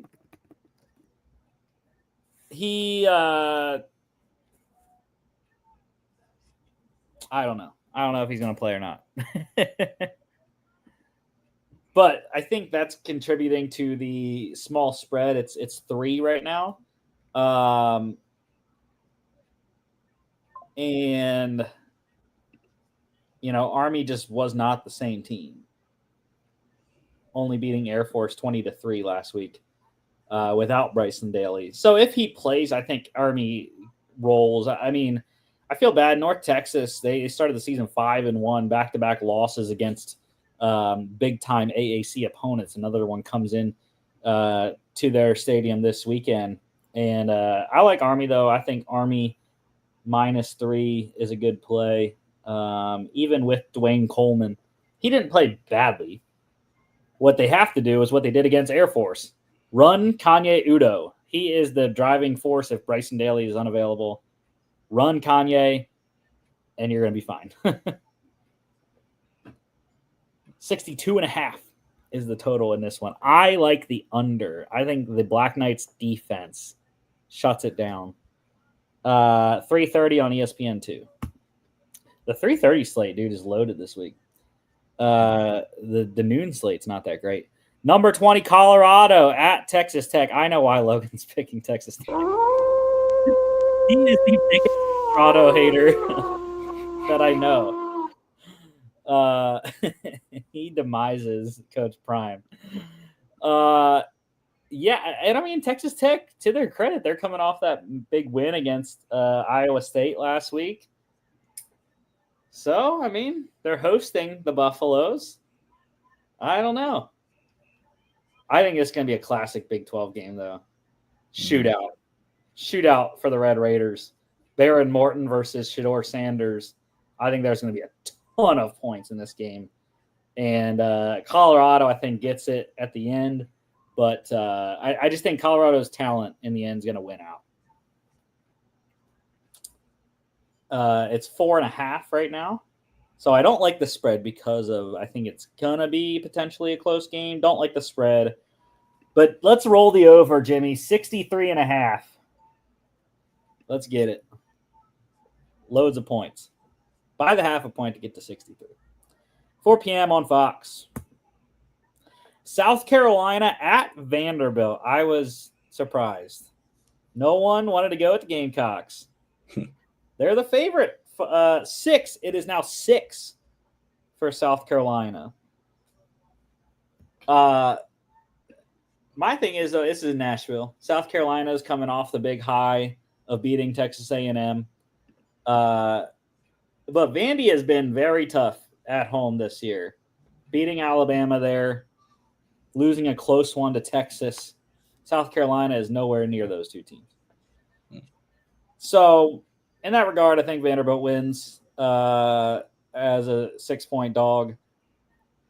The big question is, will Diego Pavia play and be 100% healthy? I don't think he is 100% right now. It's a big storyline for this game, but Vandy hopefully can get it done. 45.5 is the total. I like the over. Over 45.5.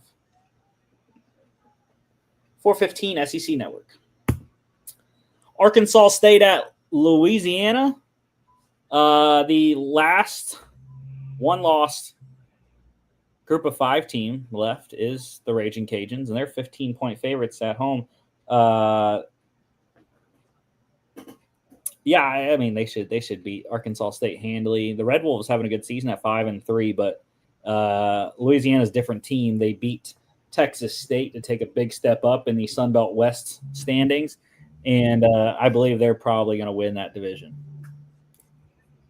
60.5 is the total. I lean on the under there. 5 p.m. on ESPN Plus.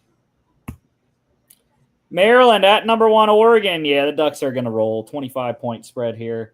23.5 actually. It's down to. So people betting some Maryland here.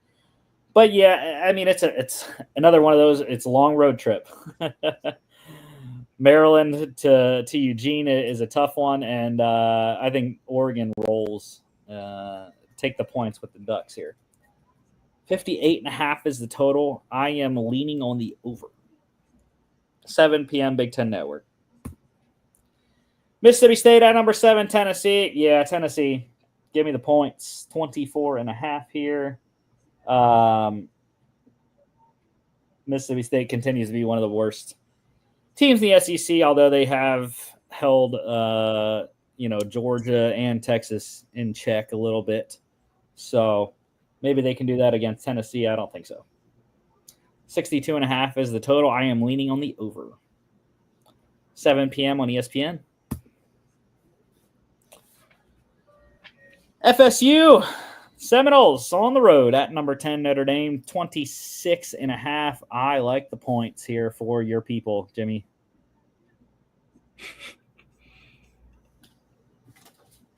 The Irish. roll, win this one handily. Maybe even a shutout because of how bad the FSU offense is and how good the Notre Dame defense is. 42.5 is the total. I am leaning on the over. 7:30 NBC. This is the big one here. Other than Georgia Ole Miss, this is a big game as well. Number 11 Alabama, 2.5 point favorites at number 15 LSU. Tigers.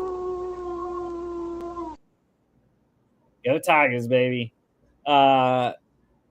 This was a tough toss-up game for me, but I just think I'm taking the home team for one. And also, Garrett Nussmeier, I will say this, Garrett Nussmeier is the better quarterback in this matchup. He's been playing excellent ball, and I trust the LSU defense. I don't trust the Alabama defense. They have been porous at a lot of points during this season. The Vanderbilt loss, they got ran all over, thrown all over.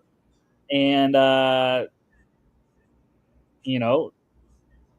they let Georgia come all the way back before Jalen Milroe bailed them out, Ryan Williams. So I just think LSU is the better team overall. And they got some boys playing very good football on the D line for LSU. Braden Swinton, to name one.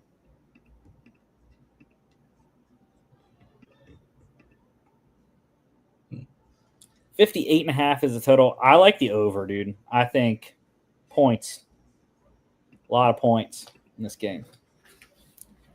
7:30 ABC and ESPN Plus. Oklahoma at number 24 Missouri. I'm looking at the Tigers here. Why not? I'll tell you why not. Because Brady Cook's probably not going to play. Don't care. Even if he does, he's not going to be near 100%. I think that's a big deal. Drew Pine, the games that Drew Pine has played for Missouri have been very bad, and they just don't have an offense with him at quarterback. So I like Oklahoma despite all their deficiencies. Jackson Arnold back at quarterback the last couple of games. I think Brent Venables gets the defense rolling against Drew Pine, and Oklahoma gets one on the road. 41.5 is the total. I'm leaning on the under. 7:45 p.m. SEC Network. Washington at number 6 Penn State. Yes, sir. We are 14-point favorites, 13.5 actually, so that's even better. I like the points. Give me Penn State minus 13.5. This Washington team has been kind of sneaky this year, looking for bowl eligibility, but not going to be able to do it. Another long trip, Seattle to Happy Valley, that's a tough connection to find. Direct flight, but this Penn State defense, they want to come out and show everyone, a good game after the Ohio State loss, and it's the whiteout, Penn State whiteout game as well. So they're going to be up for this one. 46.5 is the total. I'm leaning on the under. Penn State defense. 8 p.m. on Peacock. Got to fire up the subscription again. Nevada at number 12, Boise State. I like Boise on the points here. Boise minus 24. Nevada defensively has been a sieve. And please, Ashton Genty, please. We need about 4 touchdowns. That'll do it, I think. Boise State, though, they have played different offense the last 2 games. The defenses on the opposing side have really focused in on shutting down Ashton Genty. Doesn't matter. Maddox Madsen has been balling through the air. So they are a much more dangerous team now with the emergence of Madsen. So that could be something to watch. 60.5 is the total. I am leaning on the over. 8 p.m. on Fox. Virginia at number 18, Pitt. Pitt getting 7.5 here. I am leaning on that spread. I think they should win by more than 7.5, but not 100% confident in it. Tough loss last week to SMU. Big blow to their ACC championship chances. But still only one loss, only one conference loss, so they are still in it. They need to continue to win here down the stretch, get to 11-1, and see how the other teams fall. 56.5 is the total. I am leaning on the under, not confident in Virginia being able to score. 8 p.m. ACC Network. Number 9, BYU at Utah. Logan is crazy.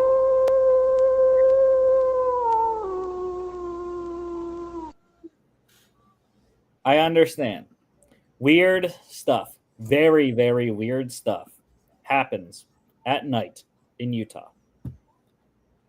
However, and this is an intrastate matchup here. This is a rivalry game. BYU Utah. But the Cougars all season have been harnessing this 1984 energy, right? The last time they won a national championship, 1984. And I think they're going to continue to do that. This team is a good team. They are on a Big 12 championship hunt right now, and I think they're going to get it. And they have to continue to remain steady. Parker Retzlaff at quarterback has been fantastic. This BYU defense, Kalani Sitake's got these boys rolling. Chase Roberts at wide receiver as well. Keep it going. Run the ball. Play some good defense against a Utah team that I don't trust with Isaac Wilson at quarterback. Give me BYU, the Cougs. -3. I'm taking the points. 40.5 is the total in this one. Lean on the under. It's a rivalry game. 10:15 p.m. on ESPN. And lastly, Utah State at number 21, Washington State. Yeah, I'm taking the points, man. -20.5. The Cougs are fantastic right now. John Mateer has been balling. And look, I mean, hey, Washington State goes 11-1. Put them in a freaking playoff. Why not? They should be one of the top 12 teams in the country. But yeah, I like John Mateer. I think this Cougars offense should put up a ton of points against Utah State. Give me the spread and go Cougs. Back-to-back Cougs picks there, actually. BYU, Washington State. 69.5. 69.5 is the total for this game. That's crazy. Under 69.5. Utah State ain't going to score enough. 10:30 p.m. How about on the CW network? And the FCS game of the week, Logan rolling again.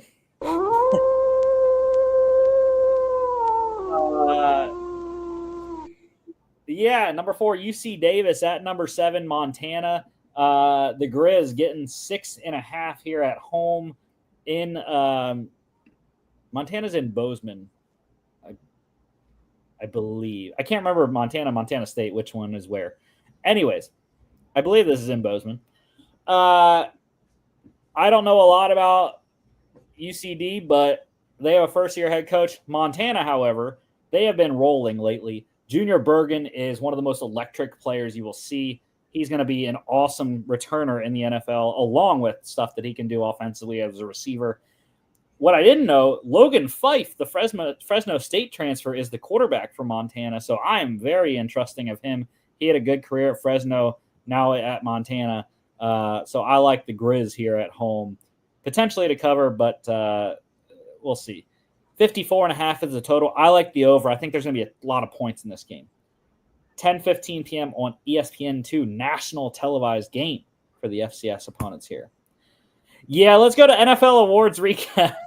Coach of the year. I still have a chance. I'm sorry. I just saw my pick. Yeah, what are you doing, Jimmy? I'm winning the unemployed pick.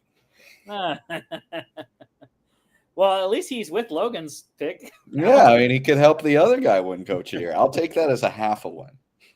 Yeah, I don't think any of our picks are going to win it. Sirianni still has a chance, like I said, but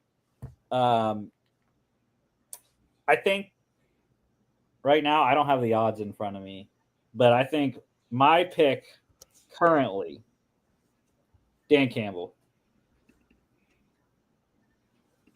Yeah, it's pretty clearly Dan Campbell at this point.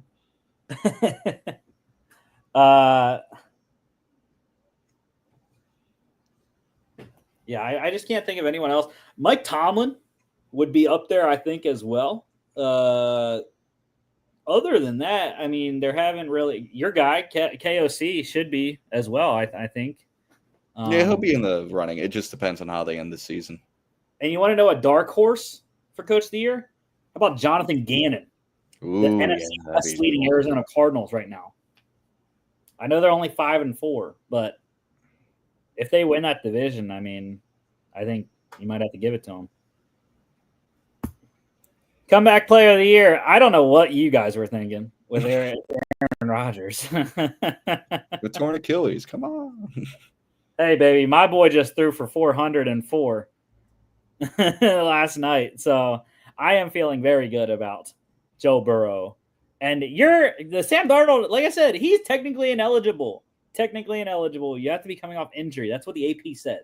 So I love Joe Burrow. And I am sticking with him as my preseason pick. Who are you changing to?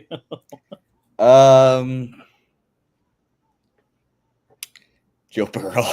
Okay. I'll go with Joe. I feel like Joe Burrow makes the most sense here.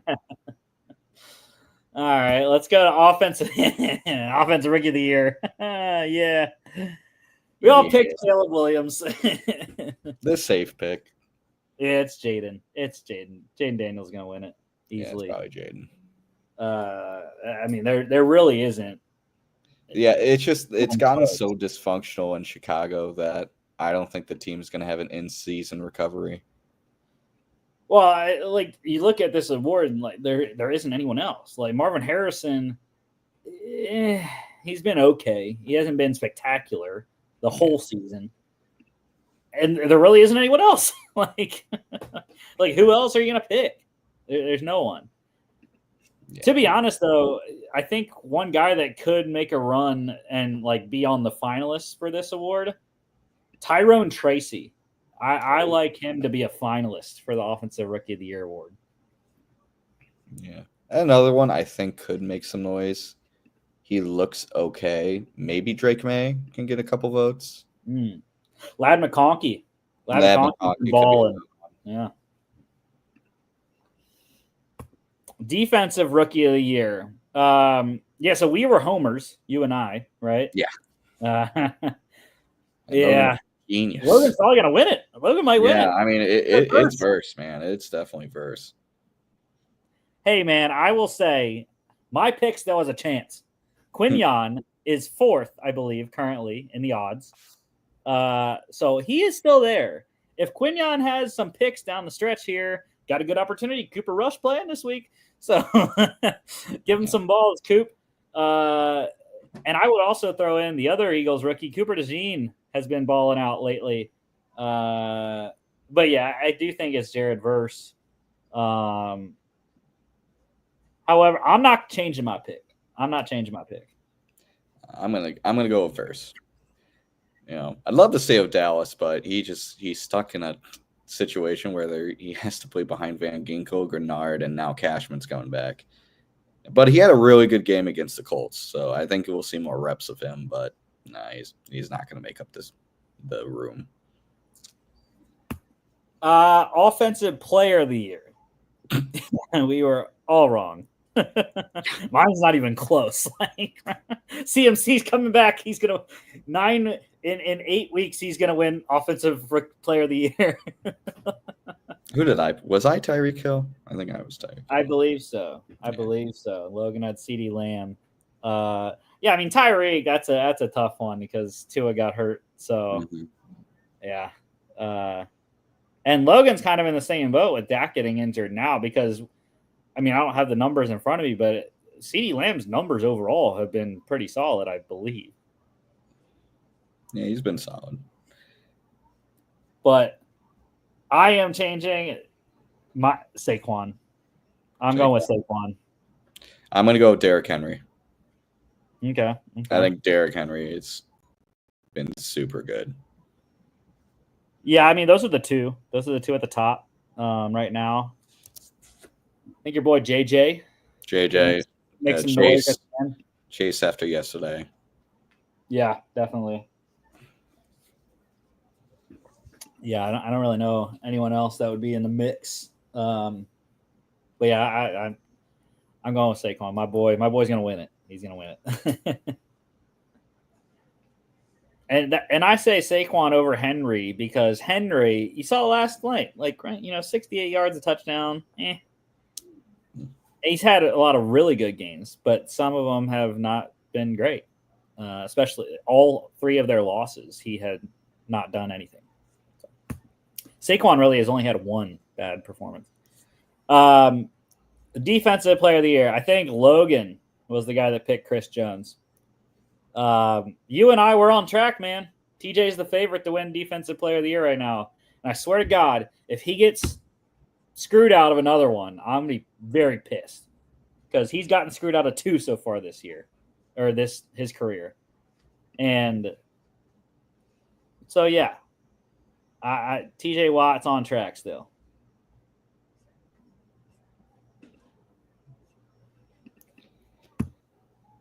MVP. Here we go. We are so smart. Yeah, I don't remember who picked who. I picked Pat. I think Logan picked Jordan. Yeah, I was gonna say I'm pretty sure I picked Tua. Yeah, I think you were Tua. So yeah, I mean it's rough. Yeah. I don't know. I don't think any of them have a chance. No. Mahomes maybe stats. Pat Mahomes. Well, he just doesn't have the stats, right? He doesn't, but he would definitely need a second half of the season bump. I mean, if Monday night's any indication, he could. But yeah. Yeah, I mean, I don't want to do it, but we're both picking Lamar, I believe, right? Lamar. You know who I think is a sleeper pick, and I think a lot of people are kind of ignoring? I think Baker could realistically have a chance. I think he's top 2 in the NFL in passing yards and passing touchdowns, and he's playing well. I think Baker could get a couple votes. I'm not saying I'm picking him, but I think Baker could be kind of quietly in that MVP conversation. You want to know something? The guy that's getting compared to Lamar is the guy I would say is a sleeper. Jaden Daniels. Ooh. To win MVP and Offensive Rookie of the Year.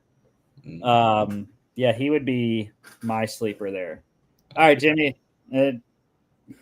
take a sec. You want to take us through the Munich game? We got Giants. Oh wait, no, I forgot. Oh, we got the Super Bowl. Whoa, Super Bowl recap. So, yeah. Yeah, I mean, obviously, I got the records wrong for San Fran. Was because they just have been suffering through every injury known to man. Eagles are starting to come back, so 12-5 can be a possibility for them. Although I missed the very obvious best team in the NFC right now, Detroit Lions. They're insane. I think they could legitimately go like 15-2, 16-1 kind of showing. AFC, on the other hand, I feel very confident. I mean, I picked Chiefs 12-5. They're currently undefeated. I think they're going to do better than 12-5. They're probably going to be at least 13-4. I mean, 13-4, maybe even 14-3. And Ravens second. I think I really do have the AFC in the bag. So I'm not touching the AFC.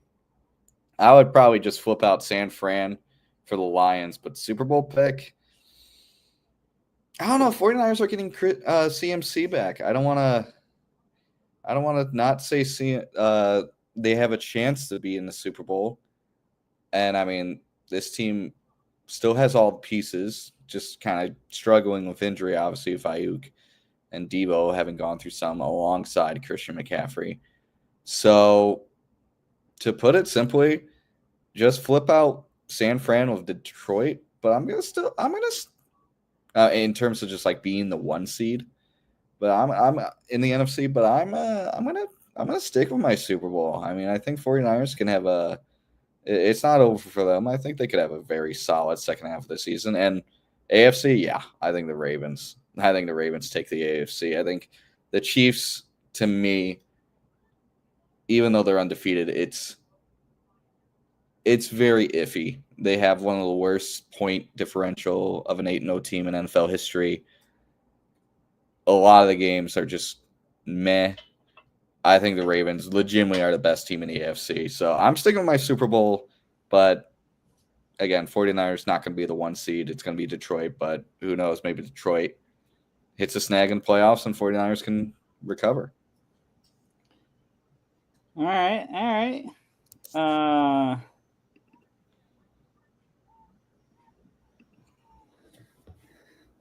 Yeah. We'll see. I mean, I was on the same boat. I had the exact same championship games here. Probably not anywhere close to the records in terms of San Fran, because they already have 4 losses.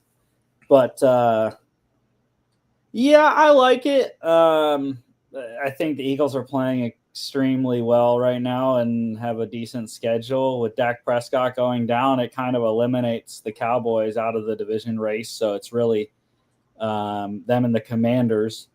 But I don't even think it's going to be a big issue. Even if the Eagles can't win the NFC East, they're going to get a good matchup and potentially a rematch. I would relish a rematch with the Atlanta Falcons in the NFC playoffs. But even though that's not going to happen right now, anyways, the way it's set up, it's going to be the Cardinals would be who the Eagles would play, which that's a dynamite matchup for Philadelphia. Yeah, I'm okay with it. I like definitely. I mean, the Chiefs, Ravens, those are looking like 2 of the best teams. The one thing I say though with Baltimore, that defense has a lot of issues. Mm-hmm. And if you're going to pass the ball, like we saw Joe Burrow passed all over them last night. So with the Chiefs having Hop now and him having a great game against Tampa on Monday, if they can find that consistently, plus Travis Kelce, plus Xavier Worthy, I don't know if there's really anything that can stop the Chiefs in terms of the Ravens anyways. But I think I'm sticking as well. I am sticking Philly, Baltimore. Now, I'm just hoping it doesn't happen like last year, man, where I had my Super Bowl. If the first half of the season would have ended at the Super Bowl, I would have been right. Eagles Dolphins last year. But were you sticking with your MVP there as well? CMC, yeah. Is Super Bowl MVP, yeah. Yeah. Okay. I'm switching though. It's Saquon. I'm going with Saquon. I think if they're going to win this game, it has to be Saquon, as it has been all year for Philadelphia. Okay. And here's Logan's. Yeah. NFC wise, he still has a shot. Those teams are going to be Packers probably aren't going to be 2 seed the way that Detroit's playing right now and Minnesota. So, but he kind of was right on. I mean, the 49ers are not in the playoffs currently. But he had them as 5th seed. I think he had Seattle winning the division though. Or no, the Rams maybe. I don't know. But I don't see a Super Bowl happening. I don't know. The Packers, they're getting cannibalized by their own division. And the Dolphins, we know they're probably not going to make the playoffs. So, all right, NFL pick standings. Yes, sir. Spanking them last week. 11-2. Logan at 10-3. You and John 9-4, matching records. You, sir, are 7 back now. Logan is 4 back. I must have mixed up on his record because that does not match. Yeah, he's 3 back, 74 and 43. And yeah, John's 2 back. So Jimmy, you got to get back in this hunt here. Dude, I won last year and I'm falling apart this year. Yeah, well, last week here, we had the most lone wolves I think we've had in a week. I went 1-1. The Broncos got crushed by the Ravens, and the Chargers beat the Browns. You, sir, actually went 0-2 Explains on it. your lone wolves. Colts losing to the Vikings, and the Seahawks losing in overtime to the Rams. John went 1-1. He got the Titans right against the Patriots, and the Packers lost to the Lions.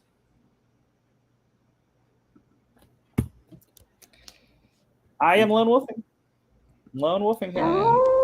Yeah, I got to hop on. Okay. I got it. Have a good one.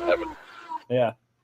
Munich, baby. Giants. I know I picked the Panthers last week to win, and they did win. Jimmy and I picked Carolina. However, they're not going to win this game. The Giants are the better team in this one. They have the running game going with Tyrone Tracy, which is a big issue because the Panthers allow, I believe, the most rushing yards in the NFL, if not the second most. So that's going to be a big issue in here. I think Tyrone Tracy is going to have a field day. Daniel Jones also should have a pretty solid day against this Carolina secondary. And they're going up against a much tougher defense in the Giants than what the Saints put out last week. So I think it's going to be a much more difficult test for Carolina. And the Giants, I think, will win this game. Don't like anything on the spread here, but total is 40.5. I am going with the under. Unders are 3-0 again in Germany games, so I continue to think this one's going to go under, especially the way the Panthers defense played last week. 9:30 a.m. NFL Network.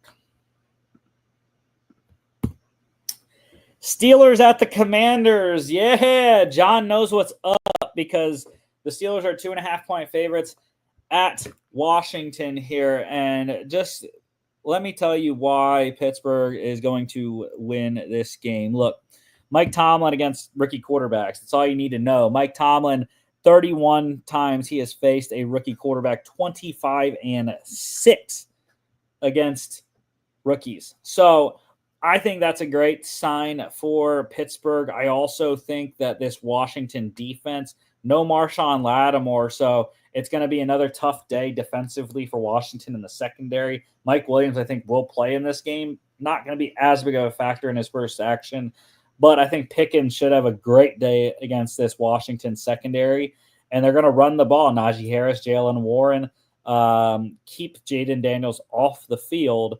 Pittsburgh defensively also very stout against the run, only one 100-yard rusher. That was last time against the Giants 2 weeks ago. Brian Robinson out in this one. I think they're going to stifle Austin Eckler and Jeremy McNichols and co. en route to a victory in the short trip to DC here. Total, it's 2.5 here. Total is 44.5. I am leaning on the under. Pittsburgh defense gets it done. Broncos at the Chiefs. Kansas City 7.5-point favorites. I lean on that spread. I think the Chiefs are good enough to cover that. They didn't cover the spread against the Bucks as an 8-point favorite on Monday, but short week for KC. I think they can win this game. They've shown up and shown out every week. Get the 9-0. Good division rivalry game against the Broncos, but I just think it's too much for Bo Nix and co. on the road. 41.5 is the total. I am leaning on the under. Both defenses show out in this game. Vikings, 7-point favorites at the Jaguars. It jumped 3 points from 4 early in the week until we got the Trevor Lawrence. Now it's 6.5 now.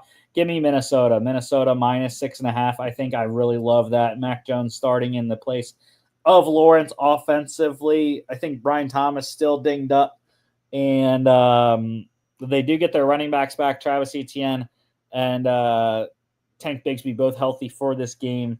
But I just think this Minnesota defense is going to cause all sorts of problems for that Jags offense. So give me Minnesota minus 6.5. Total is 43.5. I lean on the under.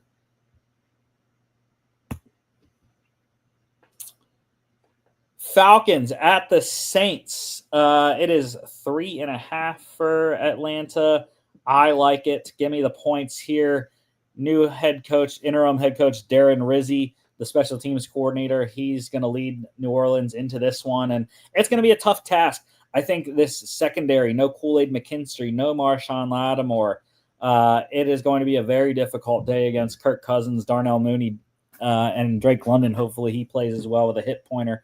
Kyle Pitts, Bijan Robinson.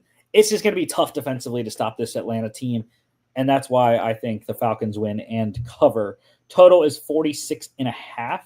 I am leaning on the under because of the Saints offensively. 49ers at the Bucks. It's a split. Jimmy and I on San Fran. CMC back in the fold. John and Logan are on Tampa. I understand why. I mean, they gave the back-to-back champs all they could handle on Monday night, but it's a short week for Tampa Bay. And I still just do not believe in this Bucks team without Mike Evans, without Chris Godwin. Kate Otten has been, a world beater for Tampa. They have gotten the running game going with Rashad White and Bucky Irving.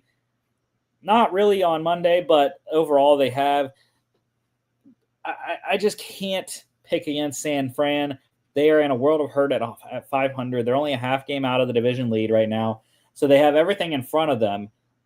They get their guy back, CMC. Not sure how much he's going to play. Not sure the workload he's going to get.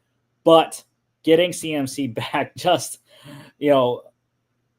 emotionally, it gets you up for this game. I don't like the spread. I think Tampa should cover that 6.5, make it a close game. Total is 51.5. I believe the over probably hits in this game. Bills at the Colts. Give me Buffalo spread here. Buffalo -4. I know Amari Cooper's questionable with the wrist injury. No Keon Coleman. Who's Josh Allen going to throw to? Well, he still has Dalton Kincaid. He still has Matt Collins. He still has Khalil Shakir. So I think he's got enough weapons still. It's not going to be an issue. They're going to run the ball with James Cook, Ray Davis. Josh Allen's going to run it a little bit as well. And the Colts with Joe Flacco, it was difficult last week against one of the best defenses in the league in the Vikings Sunday Night Football. They're also going up against one of the better defenses in the league in the Bills. The Bills have been pretty solid under Sean McDermott this year defensively. So I think with no Michael Pittman on offense for Indy, Jonathan Taylor's going to struggle again this week, and Buffalo gets the win and covers. Total is 46.5. I am leaning on the under. Got burned by the under last week on a Buffalo game, so we'll see. Patriots at the Bears, 6 points for Chicago. I don't like that. I do think the Bears win, but the way that Drake May has been playing, I think that the Patriots at least have a shot. And the way that the Bears have been playing, they should have a shot. But it's the Chicago defense for me. I think they're going to make life very difficult for Drake May and that New England offense. So give me the Bears, maybe by less than 6, though. Total is 38.5. I am leaning on the under. 405 slate here. Just one game. Titans at the Chargers. Give me LA. LA minus the spread here. I think they should beat Tennessee handily, especially Will Levis coming back at quarterback. That's a downgrade from Mason Rudolph for that Titans offense. The Chargers defense has been outstanding this year. So give me LA minus the points here. Total is 38.5. I am leaning on the under. Good game for defense here. Tennessee defensively also has been very stout most of the season. Rough day for J.K. Dobbins. Eagles at the Cowboys. Give me Philly spread here, 7.5 as well. Going up against Cooper Rush. CeeDee Lamb will play in this game. Micah Parsons questionable. Eagles are totally healthy on offense with A.J. Brown, Devontae Smith, and Dallas Goedert returning from his hamstring injury in this one. So I like Philly. Saquon runs wild against a Dallas defense that has been porous against the run game. I like Philly to go into Dallas. And Dallas has been very bad at home this year, getting outscored by 66 points in their 3 games, 0-3 in those games. Total is 43.5. I am leaning on the over. Philly, I think, can score points. Dallas scores just enough to get it over. Jets at the Cardinals. This one was an interesting line movement here. Jimmy going with his Cardinals. He's been the guy on Arizona this year. And I was close. And this, like I said, the line swing on this one was kind of crazy. It was Cardinals -1, 1.5 up. And then all the way 3-point swing to Jets -1.5. Not sure why that swing happened, but I do believe in the Jets. This is the time. If New York is going to do anything this season in terms of trying to make the playoffs, this is the start of the time that they have to go, because their schedule from here on out is very doable. I believe this might be one of, if not the only team above 500 currently on their schedule, the back half. So this is the time they have to get going. They got a good win last Thursday against the Texans, and they got to get a good win on the road in Arizona this one as well. I think they will do it.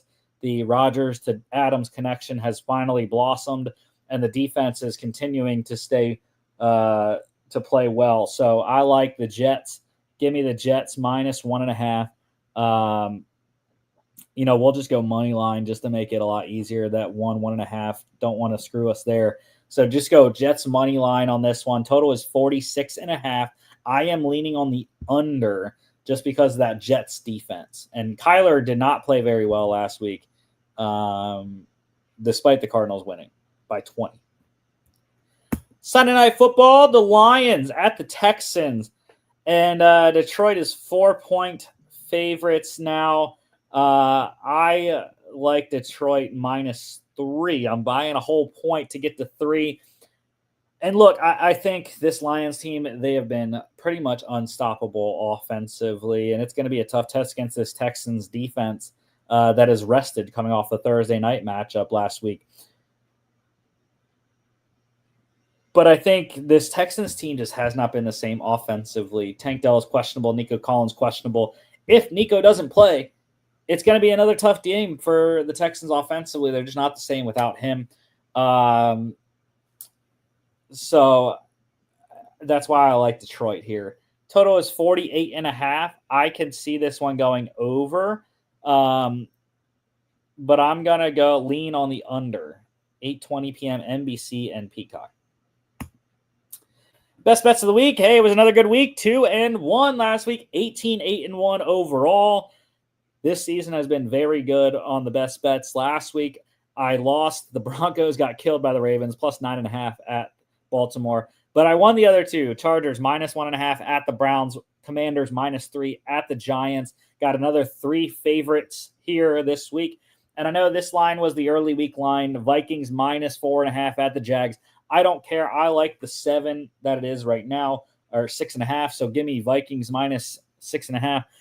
Bills, like I said, -4 at the Colts. I really like that one as well. I think the Buffalo defense is going to give Joe Flacco and that offensive line some problems. Greg Rousseau has had a good season. Von Miller, Ed Oliver up front as well. And then the Chargers. I'm rolling on the Chargers again this week. Another very good matchup for this LA team at home. I think very doable, -7, 7.5, like it is now, against a Titans team that, again, I think is a downgrade when you put Will Levis in for Mason Rudolph. Lock standings, we all won last week. Logan and I, we were both on the Chargers, beating the Browns. Jimmy, he got the Falcons right, beating the Cowboys. I should say. Logan was on the Falcons, beating the Cowboys. I was on the Eagles. Eagles beating the Jags. Jimmy, he was on the Ravens, beating the Broncos. And John, he got the Bengals right.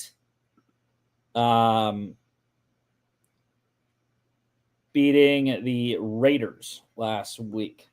So, we are all still tied 6-3 on the year. Going into this week, Logan and I, we are both on the Chargers. Again, this is the third time I'll talk about this game, but I love LA in this game. I think they should win handily against the Titans team that struggled against New England, had to win in overtime last week. Jimmy, he is on the Falcons this week against the Saints. Kirko Chain should have a good game against the Saints secondary. I really like Atlanta in that one. And then John is on Jimmy's Vikings. They are going to Jacksonville, so I really like that one as well. John, all great picks this week on our locks. Should go 4-0 again.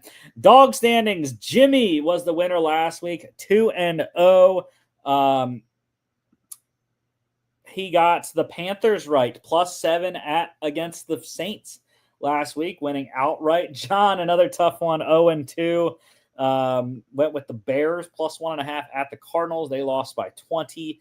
And Logan and I, we were on the Patriots together last week. Very difficult one, +3 at the Titans. They lost outright in overtime, but we did cover. They lost 17-20, so 0-1-1 for us. Gives me 2 ties on the year. I am still a half a game back of Logan. Jimmy, 4 games back now, and John is, I don't know what that is, 6.5 games back, sure. Dogs this week, Logan and John together, +6.5 for the Bucks against the 49ers. Again, I think they should cover that. I think it's going to be a close game. Jimmy and I are on the 49ers, so we do not want them to win, go 2-0. So hopefully you guys lose on that one. I am on my Steelers. They're the only underdog team I picked. Originally, I was on the Jets, but they have now become a favorite. So Steelers are the only dog I'm picking this week, and so they are my pick for my dog of the week. Steelers +2.5 at the Commanders. John is riding with me on that split as well. And Jimmy, back-to-back weeks on Carolina, +6.5 against the Giants in Munich. I don't fault him for it, but Jimmy, unfortunately, the Giants are going to win, as I am lone wolfing that one against my Panthers. And maybe cover, though. Maybe they get a cover for you. And that is the show for today. We did have an injury update for Florida. Looks like they are probably going to start Aiden Warner, like I mentioned, at quarterback, and going to be without Montrell Johnson. They're starting running back as well. So big news for the Gators. Bad news as they go to Austin this week to play number 5 Texas. And but that is the show for today. Don't forget to follow us on all our social media at FAA Podcast on Instagram and X, FAA_bets on X as well. FAApodcast.com is our website. You can check us out here on YouTube, Facebook, X, and Instagram, as well as Spotify, Apple Podcasts, iHeartRadio. Thank you all for watching, and we will see y'all back on Monday.